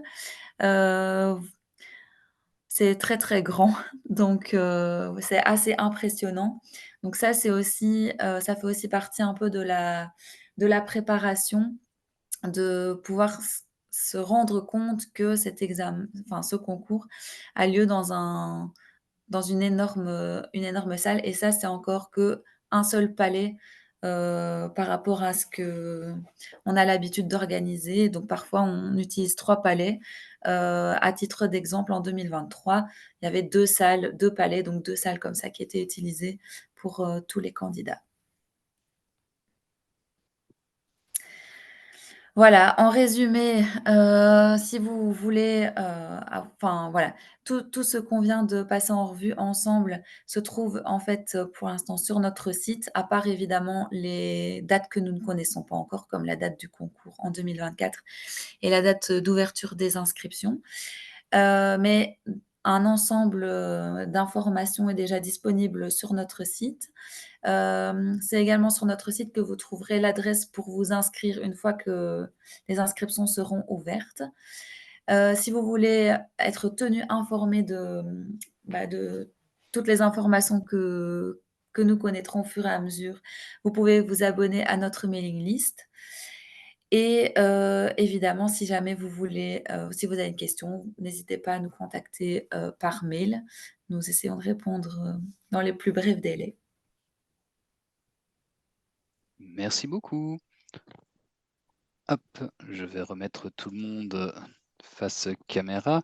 Un grand merci pour cette présentation. Vient maintenant en temps de questions-réponses. Je vais enchaîner directement tant que vous avez la parole avec quelques questions qui vous concernent tout particulièrement. Alors, il y a une question dans le chat qui a été posée, c'est est-ce qu'il y a une différence au niveau du concours entre la Flandre et la Wallonie? Alors, ce n'est pas la RES qui organise pour la Flandre déjà, mais est-ce que vous avez une idée de comment cela s'organise et qui l'organise? Alors, je ne sais pas comment on le dit en néerlandais, mais c'est le ministère de l'Enseignement supérieur qui l'organise en Flandre. C'est à Voxa, enfin, voilà, je ne vais pas m'avancer dans le nom, mais donc c'est le ministère de l'Enseignement supérieur. Et bien sûr, ce concours n'est valable alors que pour la communauté flamande. Nous organisons le concours pour la communauté française, qui n'est valable que pour avoir accès aux études de médecine en Fédération Wallonie-Bruxelles. Donc la Flandre a ses propres quotas, c'est bien important de comprendre que la Flandre a ses propres quotas de numéro UNAMI et donc ses propres ordres d'admission vis-à-vis de son concours. Une autre question qui est posée, bon voilà, autant tout est posé. Est-il important de s'inscrire au cours préparatoire organisé par l'université dans laquelle on désire étudier? la réponse est non, on n'est pas obligé de suivre le cours préparatoire de l'université dans lequel on va suivre son cursus. Maintenant, si vous voulez découvrir déjà le cadre de vie dans lequel vous pourriez arriver, là évidemment, ça joue, ça peut être intéressant aussi. Une question que j'ai soulevée, vous précisiez qu'il faut s'inscrire à une université et préciser surtout lors du concours à quelle université on est inscrit et on va effectuer ses études. Il est important de souligner, si je ne me trompe pas, qu'il n'y a pas de sous-quota. Hein. Je veux dire, chaque université n'a pas son quota. C'est juste un titre indicatif, mais exclusif. Il faut s'y tenir. C'est ça. Oui. Voilà, tout à fait. Voilà. Il Donc, n'y a pas de place limite par université. A priori, c'est un partage qui se fait tout à fait naturellement. Enfin, le choix, on le voit au fur et à mesure des années. Il n'y a pas tout d'un coup 90% qui vont à l'ULB et que les 10% se partagent entre les 4 autres universités. Pas du tout. Donc, le partage se fait de manière tout à fait naturelle par rapport au choix des candidats. Alors, vous avez répondu à la question, mais je pense qu'il est important de souligner cette spécificité désormais du concours, puisqu'autrefois, il fallait une moyenne dans chaque matière. Désormais, ce n'est plus le cas. Les résultats pris en compte peuvent être très hétéroclites. En fait, on peut être pété dans une matière, disons-le clairement, et être pris dans l'ordre concours, finalement, en fonction de la capacité de ses voisins et de comment on s'en sort de manière globale. En fonction de la cohorte de l'année, effectivement. Ça. Donc c'est une note totale sur 160. Donc il y a 5 matières qui sont sur 20 et une matière qui est sur 60. On arrive donc à 160. C'est une addition des 6 matières et les candidats sont vraiment classés de la meilleure note à la moyenne, à la moins bonne, et le jury va les sélectionner en fonction du quota d'admissible. Alors, je vais passer aux questions qui sont posées en direct et puis je reviendrai sur celles qu'on n'aurait pas encore abordées, mais on en a abordé de nombreuses. Hein. Je vais peut-être me tourner justement pour donner la parole aux médecins et à Valentine également, puisqu'il y a des questions sur, mais tiens, dans les cours de médecine, certains nous disent, pardon, je suis attiré par le côté social et humain de la médecine, mais l'aspect suture, chirurgie me repousse un peu. Est-ce que c'est une contre-indication? Et une autre personne qui pose la question, mais voilà, est-ce que je peux quand même faire des études de médecine si j'ai peur du sang? Alors, réponse. Ouais, moi je pense qu'il n'y a pas trop de soucis, ça arrive tout à fait naturellement, je veux dire, c'est au cours de notre cursus qu'on approche différentes problématiques. On n'est pas mis du jour au lendemain face à une situation qui risquerait d'être critique pour quelqu'un qui n'aime pas la vision du sang. Ça se fait tout à fait naturellement et voilà, on s'aguerrit un peu au cours des années et du cursus. Valentine, pour la profession, pas. Parce que une fois qu'on est médecin, si les sutures et ce genre de choses, c'est pas son truc, voilà, il y a moyen de trouver des spécialisations, ou même en médecine générale, tous les médecins ne font pas de sutures et ce genre de choses. Oui. Pendant les études, au moment des stages, je suis pas sûr que. A priori, Valentine pourra y répondre, mais comme disait Philippe, j'imagine que ça va crescendo aussi. C'est une question d'adaptation. Maintenant, c'est vrai que si on rentre, mais c'est pas le cas, en plein cœur du métier, bon, là, forcément, en médecine générale et a fortiori en milieu rural, des sutures, ça, il y en a. Maintenant, comme tu soulignes, question, la médecine scolaire, qui est essentiellement de la prévention, là, ils ne sont pas confrontés à de la suture. Et il y a les masters. C'est quoi? C'est les médecines du travail, c'est ça qui sont en master spécialisation 60, Christelle? A priori, il y a d'autres spécialisations où a priori ils sont moins confrontés à ces réalités-là. Mais au niveau des études, Valentine, voilà, toi tu as ressenti, tu avais ce genre d'appréhension, toi, ou pas? Non, j'avais pas du tout le genre d'appréhension, mais j'avais des copines qui les avaient, et ça vient petit à petit, et comme disait le docteur, oui, on n'est pas du jour au lendemain face à du sang, et voilà, donc franchement, ça va venir petit à petit. On a quand même des stages obligatoires, donc voilà, on devra passer en chirurgie, mais voilà, on peut seulement faire ces 6 semaines et finalement ne plus jamais faire de suture de sa vie, donc voilà. Alors, je me tourne vers Christian. Vous avez toujours des dissections, j'imagine. Il y a toujours les dissections en deuxième, non? On a des dissections, oui, en 3e année de bachelier, oui. Donc là, c'est sur des cadavres, et donc c'est un peu impressionnant, mais on s'est habitué. Mais c'est en 3e année. Ouais. Alors, Christelle, je me tourne vers toi. Est-ce que le diplôme belge est valable pour exercer dans toute l'Europe, en dehors, dans toute l'Europe, question, et en dehors de l'Europe, qu'en est-il? Mais tu parlais d'équivalence, il faut. Donc, de manière générale, quand on a un diplôme et qu'on veut aller exercer dans un autre pays, il faut que l'autre pays reconnaisse notre diplôme. Alors, nous, on a plus souvent le cas de non-belges qui veulent venir travailler en Belgique ou venir continuer des études en Belgique. Il y a le site équivalence.cfw.be qui permet de dire quels sont les documents qu'il faut rendre à quel moment pour avoir l'équivalence. Maintenant, il faut bien se dire qu'il y a des pays où ça se fait tellement souvent que c'est assez rapide. Il y a des pays où c'est beaucoup moins rapide et d'autres où c'est plus rapide. Je pense le Luxembourg à côté, il y a sûrement une équivalence à demander. Mais en tout cas, quand les étudiants luxembourgeois viennent en Belgique, ils ont une équivalence de leur diplôme de fin de réto qui se fait de manière assez, je ne vais pas dire naturelle, il y a quand même des démarches à faire, mais ça se fait régulièrement et donc ils ont l'habitude, il y a des services chez eux qui peuvent les aider à faire ces équivalences. C'est pareil dans l'autre sens. Maintenant, ça dépend du pays où on veut aller. Il y a parfois des gens qui viennent avec des diplômes de médecins qui viennent de très loin, que ce soit au niveau de l'Afrique ou au niveau de l'Asie. Le système ici, parfois, ne reconnaît pas tout, reconnaît une partie, reconnaît... Donc ça, c'est quelque chose que nous, on ne maîtrise pas. Et donc, il faut s'adresser au pays de destination en disant, si je vais aller aux États-Unis avec mon diplôme de médecin, quelles sont les démarches que je dois faire?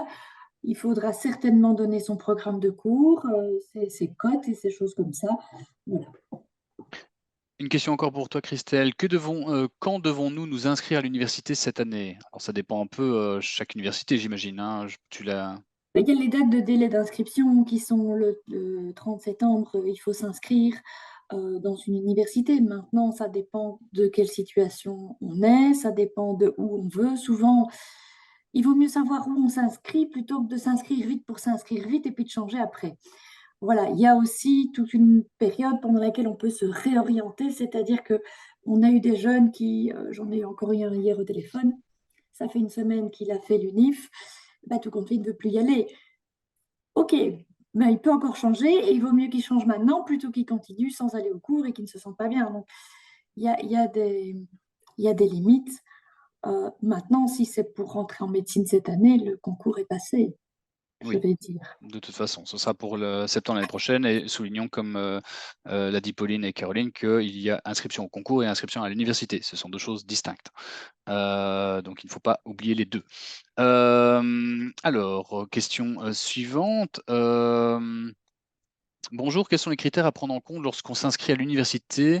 Y en a-t-il une qui prédomine? Bon, là, ce n'est pas vraiment notre rôle de tirer plus la couverture à une université qu'une autre. Je pense que l'important, c'est de détailler les programmes de chacune. Les stages sont différents, les cours sont différents. Christelle, tu en connais plus que moi, bien sûr, là-dessus. Je dirais même que c'est aussi la ville. Il y a mes collègues ont fait leurs études à Louvain, moi j'ai fait mes études à Liège, j'ai mis les pieds une fois à Louvain pour les 24 heures.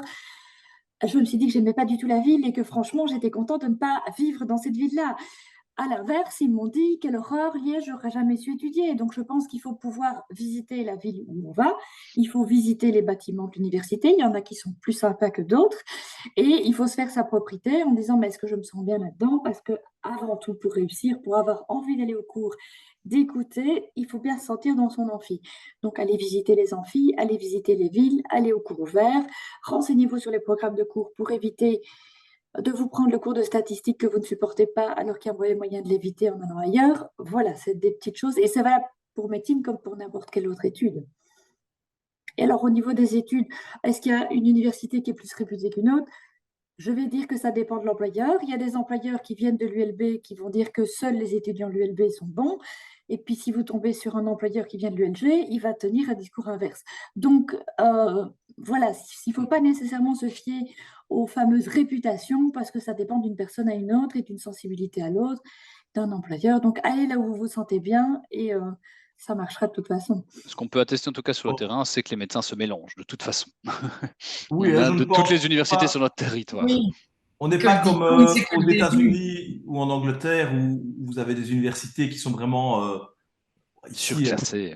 Je pense pas. Enfin, Philippe est peut-être mieux placé que moi, parce que peut-être qu'au niveau spécialiste, on va peut-être parfois sélectionner de manière un peu différente, mais je ne pense pas qu'on considère qu'il y ait une des trois universités francophones qui soit inférieure à l'autre. Enfin, non, sur le terrain, ça se vaut. Bon, l'approche est parfois un peu différente d'une université à l'autre parce que le cursus pendant tant d'années dans une université par rapport à l'autre a été un peu différent. Donc, l'approche par rapport au problème peut être un peu différente, mais globalement, ce sont des équipes qui travaillent ensemble et il n'y a pas de grande différence en fonction de l'origine de l'université. Moi, j'ai eu des assistants liégeois, des assistants de Louvain. L'ULB, ils viennent moins facilement jusque chez nous. Je suis associé avec des liégeois et des gens qui sortent de Liège, des gens qui sortent de Louvain. Bah, voilà, on travaille ensemble, ça ne pose pas de soucis. C'est tout à fait équivalent. Hein.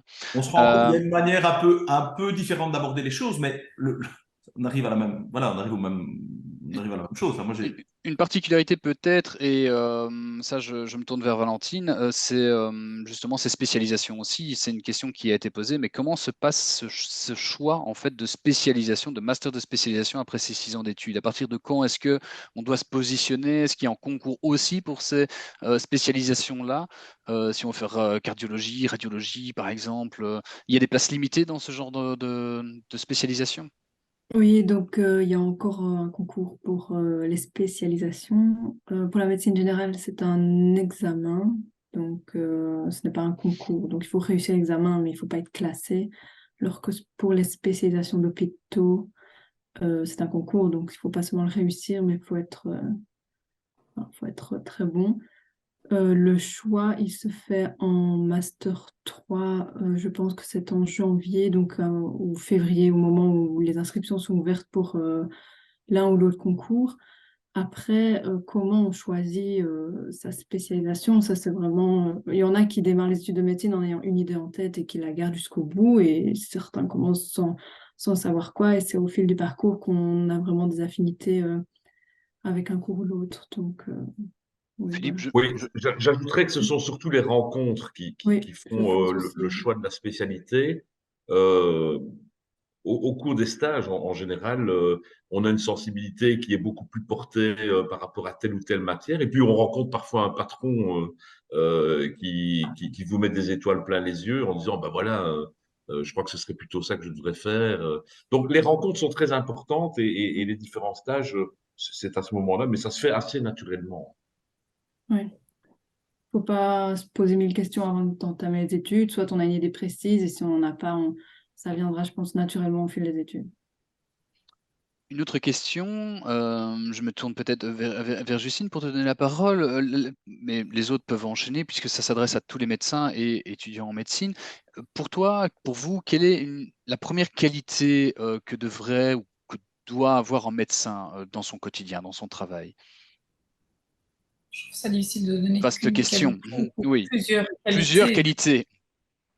qualités. Dire une qualité, je les avais un peu citées tout à l'heure. On avait parlé de l'écoute, de l'empathie, du bon sens, de la persévérance. Ça me paraît être les qualités essentielles, oui. Christelle, tu voulais ajouter quelque chose, je vois que tu as Oui, levé. sur le site métier.ciep.be, quand on a décrit le métier de médecin généraliste, de médecin spécialiste, radiologue, etc., on a dans la description une description globale du métier et puis on a les compétences actions et les savoir-être.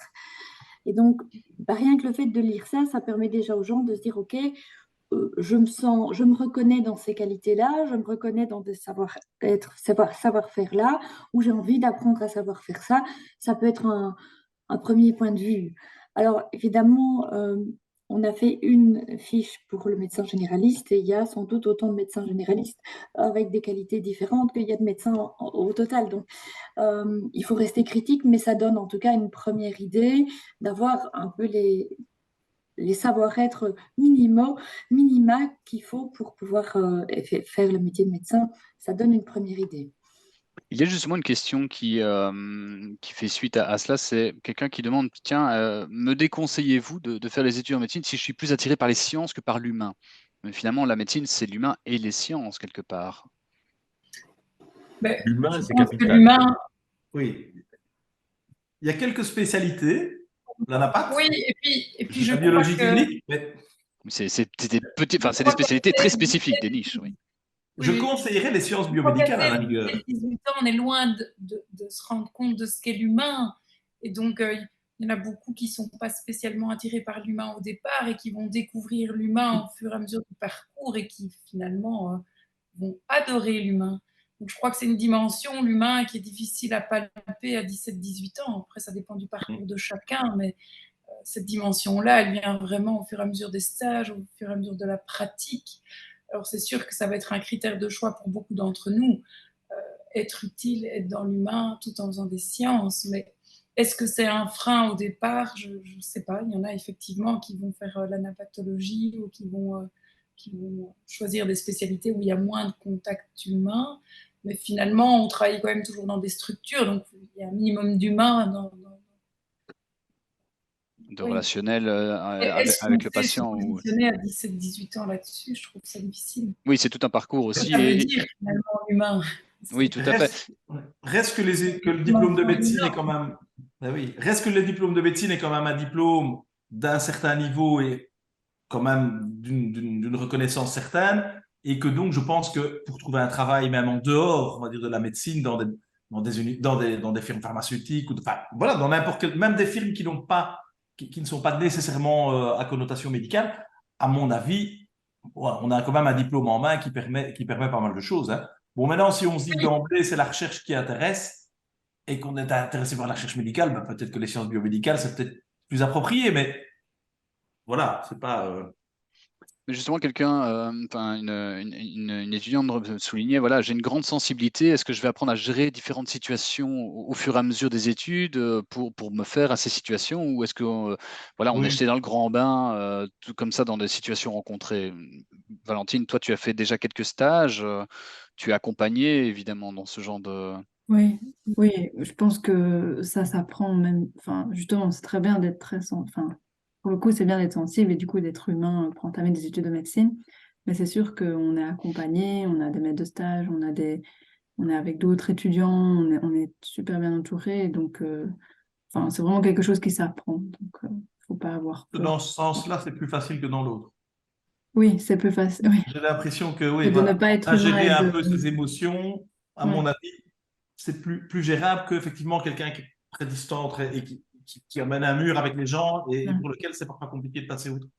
Je pense que c'est plus dans ce sens-là. Oui, je pense.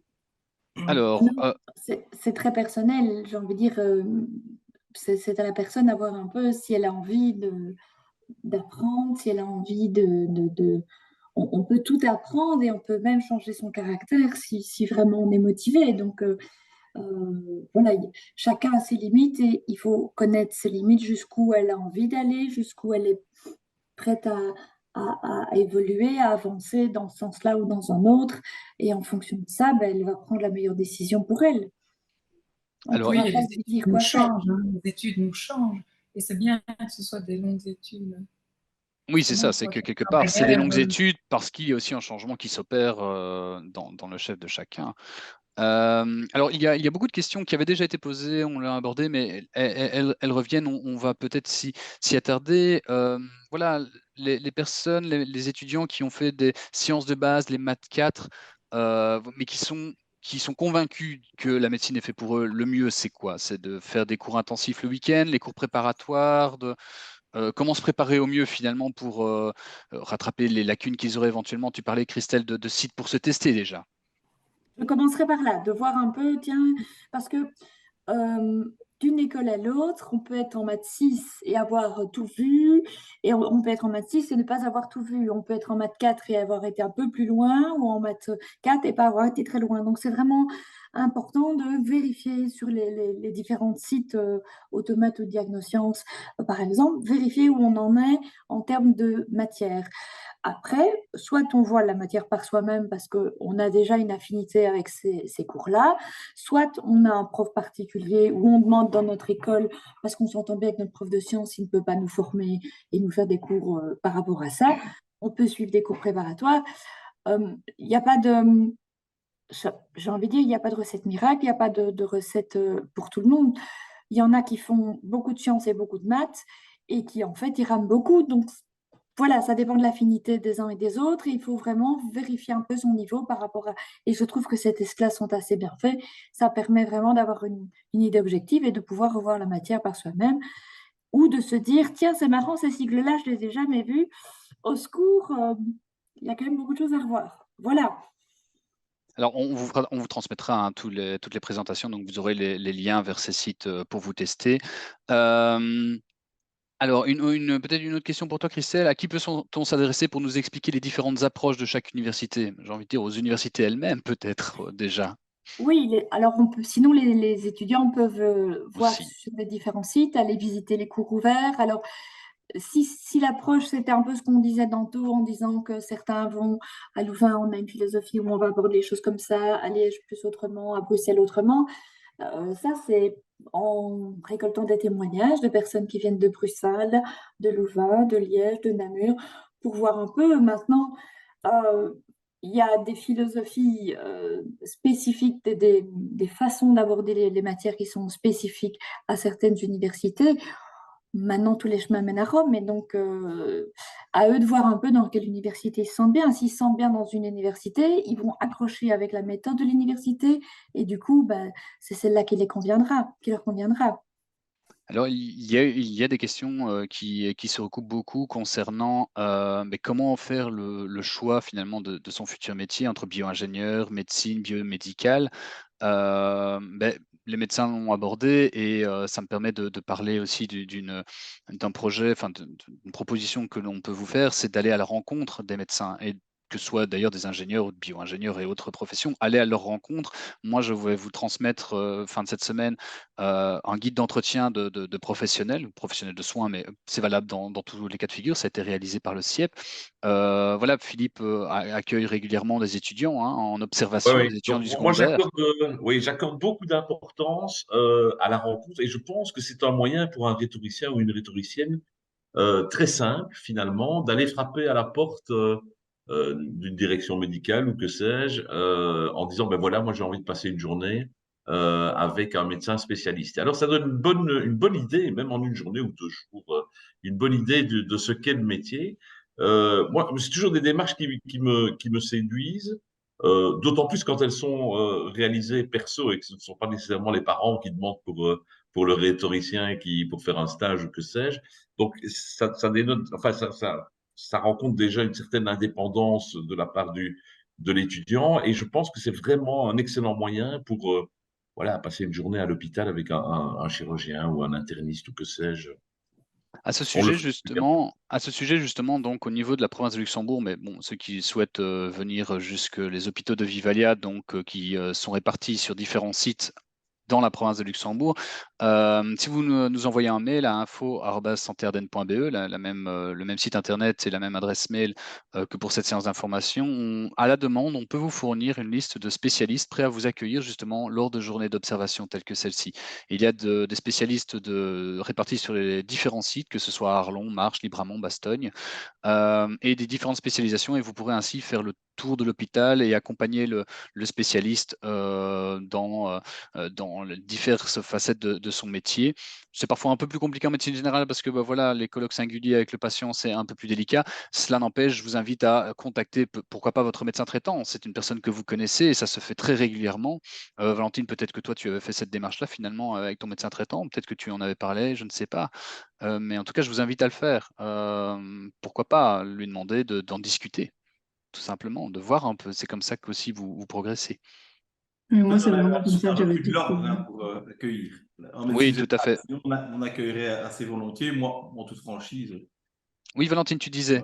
Ouais, je conseille vraiment aux étudiants de faire cette démarche et d'aller un peu voir que ce soit la médecine ou d'autres métiers qu'ils ont envie de découvrir, parce que c'est vraiment comme ça qu'on se rencontre quel est enfin, les études qui vont mener à ce métier dont on se fait une idée et qui n'est pas toujours la vraie. Donc, c'est La vraiment vie. une démarche à faire, je pense.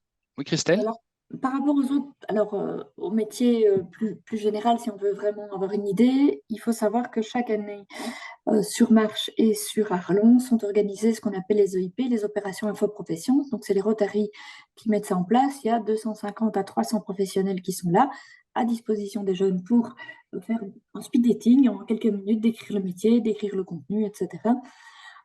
Marche, c'est plus ou moins au mois de février. L'année passée, Arlon, c'était au mois de mai. Voilà. Si vous voulez les infos, vous n'hésitez pas à contacter le CIEP et on vous donnera les infos. Ça, c'est pour la province du Luxembourg. Il y a d'autres initiatives qui existent ailleurs. N'hésitez pas à vous renseigner. Il y en a plus d'un qui le fait. Alors, au fur et à mesure que les questions sont posées, j'y reviendrai, mais peut-être me tourner vers l'ARES. Quelles sont les deux matières non scientifiques du concours? Est-ce que vous pouvez justement nous détailler? On parlait de sciences humaines, justement. Ben, c'est bien révélateur que les sciences et sciences humaines sont importantes. C'est donc sur quoi portent les questions, en fait? Sur l'éthique, là, comment ça se passe? Non, alors je n'ai pas les intitulés exacts devant moi. Il faudrait que je reprenne le décret du 29 mars 2017 pour avoir les intitulés. Mais en gros, la première matière en sciences humaines, c'est le raisonnement. Donc, c'est la matière classique en raisonnement. Et alors, l'autre matière regroupe la communication, l'éthique et l'empathie, mais ça n'est pas appelé comme ça. Il faudrait vraiment que je retrouve le décret pour, je l'ai ici. Ben, pendant que tu cherches, on peut passer peut-être à Ah, une autre... joli, hein. Donc, Ah, ben donc voilà. la deuxième matière, c'est évaluation de la capacité à communiquer en percevant la dimension éthique et en faisant preuve d'empathie, de compassion, d'équité et de respect. Donc, ça englobe le tout. C'est dans cette matière-là qu'il y a donc maintenant 30 questions. C'est une matière qui est cotée donc sur 60 et les questions portent autant sur la... Enfin, je ne peux pas mieux dire que le titre, en fait, sur la communication, l'éthique et l'empathie. De toute façon, il faut bien comprendre aussi, les différents cours préparatoires vous soumettent des questionnaires des autres années. Donc, vous aurez une très bonne idée du type de questions qui vous seront posées en suivant les cours préparatoires. Hein. Et il y en et a vous, sur notre site. voilà, Il y en a sur notre site aussi. c'est ce que j'allais souligner. Il y en a sur le site, vous en trouverez tout à fait sur différents sites internet également. Alors, une question très très pratique, est-ce qu'on peut garder son voile durant le concours? Oui, bien sûr. Il sera juste vérifié que il est contrôlé. Le voile est contrôlé. On ne demande pas du tout de l'enlever, mais il y a une dame qui passe auprès de toute personne qui aurait quelque chose sur sa tête. Donc, que ce soit un voile, une casquette, un bonnet, voilà, tout ça est vérifié et contrôlé. Je pense que Pour Valentine peut le vérifier, confirmer, qui était surveillante cette année-ci. mais donc la vérification, c'est pour voir qu'il n'y a aucun appareil connecté qui serait Tout à fait. caché quelque part. Par une dame voilée aussi qui passe près des personnes voilées. Voilà. Voilà, tout à fait. Donc ça se fait dans le plus grand respect. Alors, est-ce que le néerlandais ou autre langue est utile dans les études en médecine? Alors, on parle des études en médecine, mais on peut peut-être faire un parallèle aussi avec le métier de médecin. Et là, ça dépend un peu la zone. Si en province de Luxembourg, ça aide dans certaines zones touristiques, évidemment. Mais bon, dans les études, est-ce que vous avez des cours en néerlandais? On sait que dans des hautes études, souvent, il y a des cours en anglais, par exemple, aussi. Je ne sais pas si c'est le cas en médecine. Dans mon cursus que j'ai suivi, on n'avait pas de cours en néerlandais. On avait des cours d'anglais médical en bachelier. Après, moi, je pense que c'est plutôt pour dans la pratique future. Si on veut s'installer dans une zone où le néerlandais est pratiqué, ça peut être intéressant et c'est toujours un plus. Voilà, tout dépend de où on veut s'installer, je pense. Tout à fait. Alors, il y a beaucoup de questions, mais je vois là sur la différence entre Christian, tu nous parlais de bio-ingénieur, de biomédical justement, qui est voilà, parfois, est-ce que c'est encore le cas, l'échappatoire si on rate le concours? Quelle est la différence entre voilà, médical, biomédical, bio-ingénieur? Voilà, c'est des métiers très différents, mais qu'est-ce qui se cache derrière ces appellations finalement? Les sciences biomédicales, si je vais dire si je ne m'abuse, hein, parce que j'ai l'impression que ça avait été un peu créé au moment des premiers concours, entre guillemets, quand c'était fin de troisième, hein, qu'il y avait de l'élimination. Là, il y avait d'ailleurs, enfin, ça s'appelait encore licence à l'époque, je crois, c'était un master. Et bon, moi, si j'ai bien compris, c'est plutôt, enfin, c'est tourné vers la recherche médicale, en fait, au final.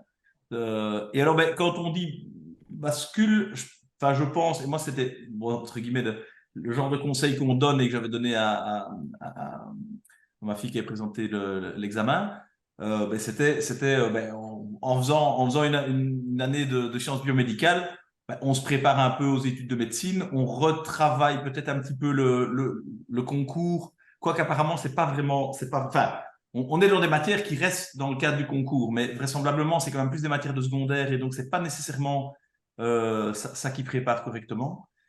Oui, Christelle, tu voulais ajouter?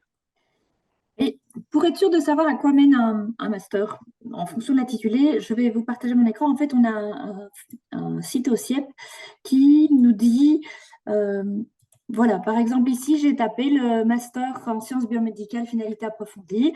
Ben voilà les différents métiers que je peux exercer en ayant fait ce master-là. Et si le QHSSE, je me dis, tiens, qu'est-ce que c'est que ce truc-là? Je n'ai jamais entendu. Quand je clique dessus, j'arrive sur le site métier et j'ai la description du métier, des interviews, les compétences, actions, savoir-être, le cadre professionnel et toutes les études qui y mènent. Donc, ça peut être aussi une ressource pour les jeunes que d'aller voir sur le site formation en disant, ben voilà, je vais voir ce que fait ce master-là, à quoi ça me donne accès et je me fais ma propre idée. Voilà, c'est effectivement une bonne source d'exploration et une fois que vous aurez le métier, l'étape suivante, c'est de peut-être aller à la rencontre de quelqu'un qui fait ce métier. Si vous trouvez quelqu'un qui fait QH, CC, machin, ça peut être pas mal. Existe-t-il un plan B en cas d'échec au concours? Quelque part, on l'a dit, il y a des études qui ressemblent et qui ont des matières un peu similaires. Ce n'est pas l'ARES qui organise votre plan B, hein, soyons clairs. Mais par contre, voilà, l'idée, c'est d'avoir un plan B. Il y avait une question très concrète d'ailleurs au niveau des cotes. Que fait-on quand on est refusé en médecine au niveau du concours et qu'on a un cote? Alors là, Valentine, tu avais une réflexion pleine de bon sens tout à l'heure en préparation. Dis-nous. Oui, donc ce que je disais, c'est d'avoir un plan B dans la ville où on a pris notre cote initialement. Donc ça serait la solution la plus facile, on va dire. Après, sinon, j'avais le cas d'une colocataire là, qui était ici sur le site de Woluwe et qui a su, grâce à l'UCL Logement, avoir un code à Louvain-la-Neuve. Bon, ça a duré 2 mois, ce changement. Bon, je pense que c'est un cas rare et c'est pas si facile.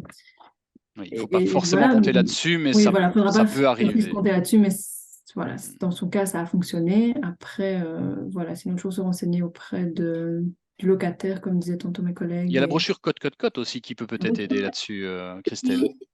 Oui, il y a... Alors, il ne dira pas exactement quoi faire, mais il donnera des sites de référence au niveau juridique, parce qu'il faut savoir, quand vous louez un code, il y a un contrat de bail, et dans le contrat de bail, il y a parfois des clauses qui disent que le bail peut s'arrêter à condition de ne plus être en capacité de faire des études, ou quelque chose comme ça.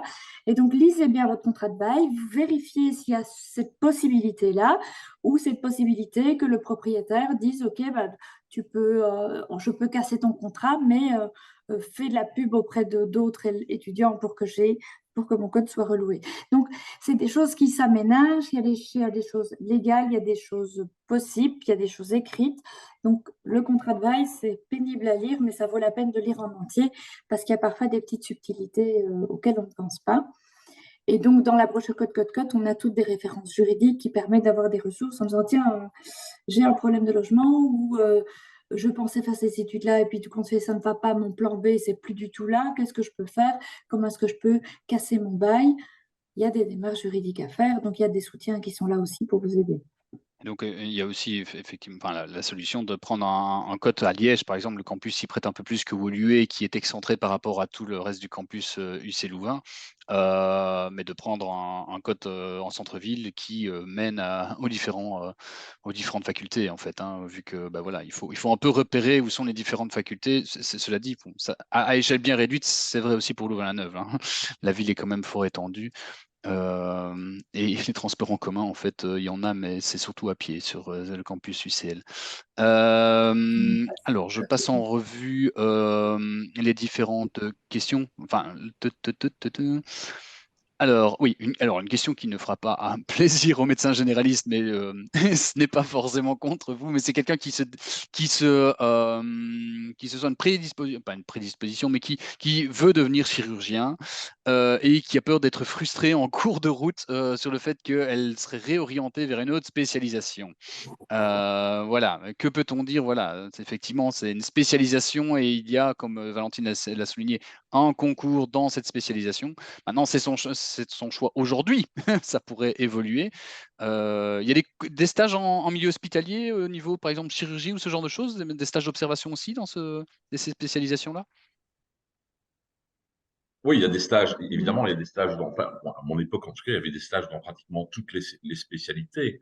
Je ne connais pas, enfin, ils sont très rares, hein, des étudiants qui embrasseraient une carrière en disant je veux être tel spécialiste et qui arrivent. C'est-à-dire que, enfin, il y en a qui arrivent, mais en général, l'évolution se fait par le biais des rencontres, par le biais de l'expérience, par le biais. Moi, par exemple, au départ, je voulais faire la médecine tropicale. Je voulais être médecin sans frontières. Et voilà. Et puis j'ai rencontré un gars qui était extraordinaire, qui était mon patron en radiologie, qui faisait de la chirurgie en radiologie, de l'interventionnel. Il m'a envoyé à l'étranger, etc. Et puis j'ai fait de la radiologie. Et puis pour ne plus en faire qu'un jour semaine maintenant. Donc ça évolue vraiment tout le temps. Et je pense c'est très bien d'avoir de l'ambition et de vouloir faire telle chose ou telle chose, mais en général, ça change en fonction du temps et des rencontres que l'on a au cours de sa carrière d'étudiant. Une petite question. Oui, Justine, tu voulais souligner. Donc, j'avais dit tout sauf la médecine générale. Ah ben voilà. Et c'est vrai que oui, le parcours, les rencontres, c'est vraiment ça. Donc. Oui. Et puis la détermination. Donc, si on veut faire quelque chose au final, ben, on donne tout et on verra. Je pense que c'est un peu tôt pour. Moi, je pense qu'il ne faut pas se lancer en médecine en se disant si je ne suis pas pris dans ma spécialité, il vaut mieux pas que je fasse ça, je fais autre chose. Non, il faut se lancer. C'est hypothéquer un parcours qui, pour chirurgie, sera long c'est un master spécialisation de 6 ans, chirurgie. Donc, c'est 12 ans en total. Donc, mais comme on disait, les spécialités, on travaille, hein, on est sur le terrain. Oui, voilà. Donc, c'est bien de se poser des questions, mais il ne faut pas forcément se bloquer d'emblée sur ce type et se braquer sur ce genre de questions. Et si c'est pas ça, et si c'est pas la médecine, qu'est-ce que c'est? C'est là aussi l'autre frustration. Je connais quand même, moi, personnellement, très peu de personnes, quitte à ce que ça n'ait pas été du premier coup, mais qui n'ont pas pu faire, en tout cas, des spécialités chirurgie, médecine interne, qui sont quand même assez vastes, hein, qui ne sont pas des spécialités où, avec très peu de candidats, je connais très peu de gens, moi, qui n'ont pour finir qui n'ont pas su faire ce qu'ils désiraient, quitte à ce qu'ils représentent le concours un an plus tard. Hein, ça s'est vu, mais voilà, dans l'ensemble. Et pour la chirurgie en particulier, mais c'est pas non plus une spécialité, enfin, c'est pas non plus un ensemble de spécialités, ceci dit, parce que la chirurgie, c'est vaste. C'est vaste. Neurochir, enfin, il y a quand même maxillofacial, enfin, il y a un grand panel. Et c'est quand même pas une spécialité où il y a une grosse restriction de nombre d'étudiants. On ne dirait pas la même chose pour l'ophtalmologie, mais voilà, en tout cas, dans ce cadre-là, ça fait sens par rapport aussi à une autre question. Est-ce normal de se lancer dans la médecine sans avoir une idée de quelle spécialisation on veut faire? Mais oui, bien sûr, je pense. Hein. C'est normal, comme disait Philippe, c'est les rencontres, c'est le parcours, c'est les stages, beaucoup qui vont vous faire des métiers. Il est un peu difficile pour des étudiants du secondaire de se faire une bonne idée de quelle spécialisation et quel est le vécu, le réel de terrain d'une spécialisation. Et puis, il y a surtout beaucoup de spécialisations que vous ignoriez et que moi-même j'ignore alors que je travaille avec des médecins depuis de nombreuses années. Il y a des spécialisations en tous sens. Je pense qu'on va tout petit doucement clôturer là. Une toute petite question très ponctuelle pour l'ARES. Je pense que vous voulez citer le pourcentage d'étudiants étrangers qui présentent le concours. Pardon, on ne l'a pas cité, on a cité le quota d'admissibles, donc 15%. À titre d'exemple, par exemple, cette année-ci, vraiment à la grosse louche, c'était plus ou moins 2 tiers, 1 tiers. 2 tiers d'étudiants résidents pour 1 tiers d'étudiants non résidents. D'accord, très bien. Alors, très rapidement, parce que nous allons conclure, on a dépassé un peu le timing, mais enfin, autant participer aux questions. Est-ce que les mathématiques et la physique vous servent dans votre métier de médecin dans la vie de tous les jours? On sent la crainte des cours inutiles. On s'en rend plus compte. On ne s'en rend plus compte. On ne s'en rend plus compte, mais j'imagine que ça a développé un certain esprit logique et que ça nous a permis de comprendre plein de choses. Mais c'est sûr qu'on ne fait pas des maths sur le. Et ça, c'est vrai dans toutes les études. Hein. De toute façon, moi, j'ai fait, voilà, Pauline, qui est ici, a fait les mêmes études que moi. On a aussi, pour ma part, c'était philo et lettres, on a des cours où on se demande à quoi ça peut nous servir. Et effectivement, ça forme un esprit critique aussi, ou une approche scientifique spécifique. Donc, ce n'est pas forcément la matière et ce que l'on en retient qui est important, mais la démarche scientifique derrière, en fait. Hein. Et celui qui veut encore en faire, peut encore en faire. Il y a des spécialités en médecine où je pense que radiothérapeute, on utilise beaucoup, en radiologie aussi probablement. Il y a des métiers où les maths et la physique sont utilisés concrètement en médecine. Il faut quand même savoir que dans le bagage universitaire, quand on fait le bac de transition, l'objectif du bac de transition, c'est aussi de développer et d'enrichir la connaissance générale en lien avec le secteur dans lequel on va. Et donc, dans toutes les études universitaires au niveau bachelier, il y a des cours où le lien au métier n'est pas toujours très évident, mais c'est un cours qui est là pour augmenter la connaissance générale, pour développer l'esprit critique et la réflexion de manière générale. Donc voilà, ça c'est tout ce qui est universitaire. En bac pro, il y en a un petit peu moins parce qu'on est plus directement lié au métier.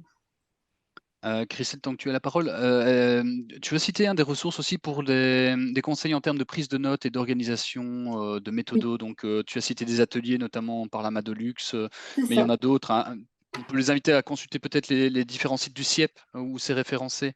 En tout cas, de voir sur le site, enfin sur le PowerPoint que j'ai fait, j'avais listé tous ceux qui existent. Maintenant, il y a d'autres alternatives, il y a d'autres initiatives. Il ne faut pas hésiter à poser la question.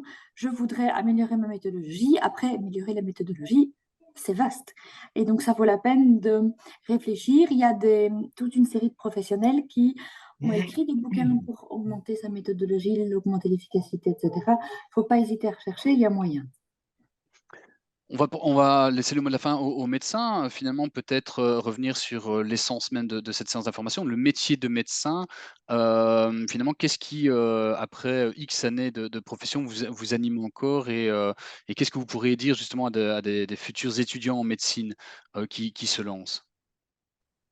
Oui, moi, clairement, c'est l'apprentissage au quotidien et la recherche au quotidien. Je parle pas de recherche scientifique, mais je veux dire, le cerveau, il tourne tout le temps et ça, c'est très enrichissant. Le contact avec les gens, évidemment, c'est fabuleux et je pense que il faut avoir une fibre qui aime l'humain quand on est médecin.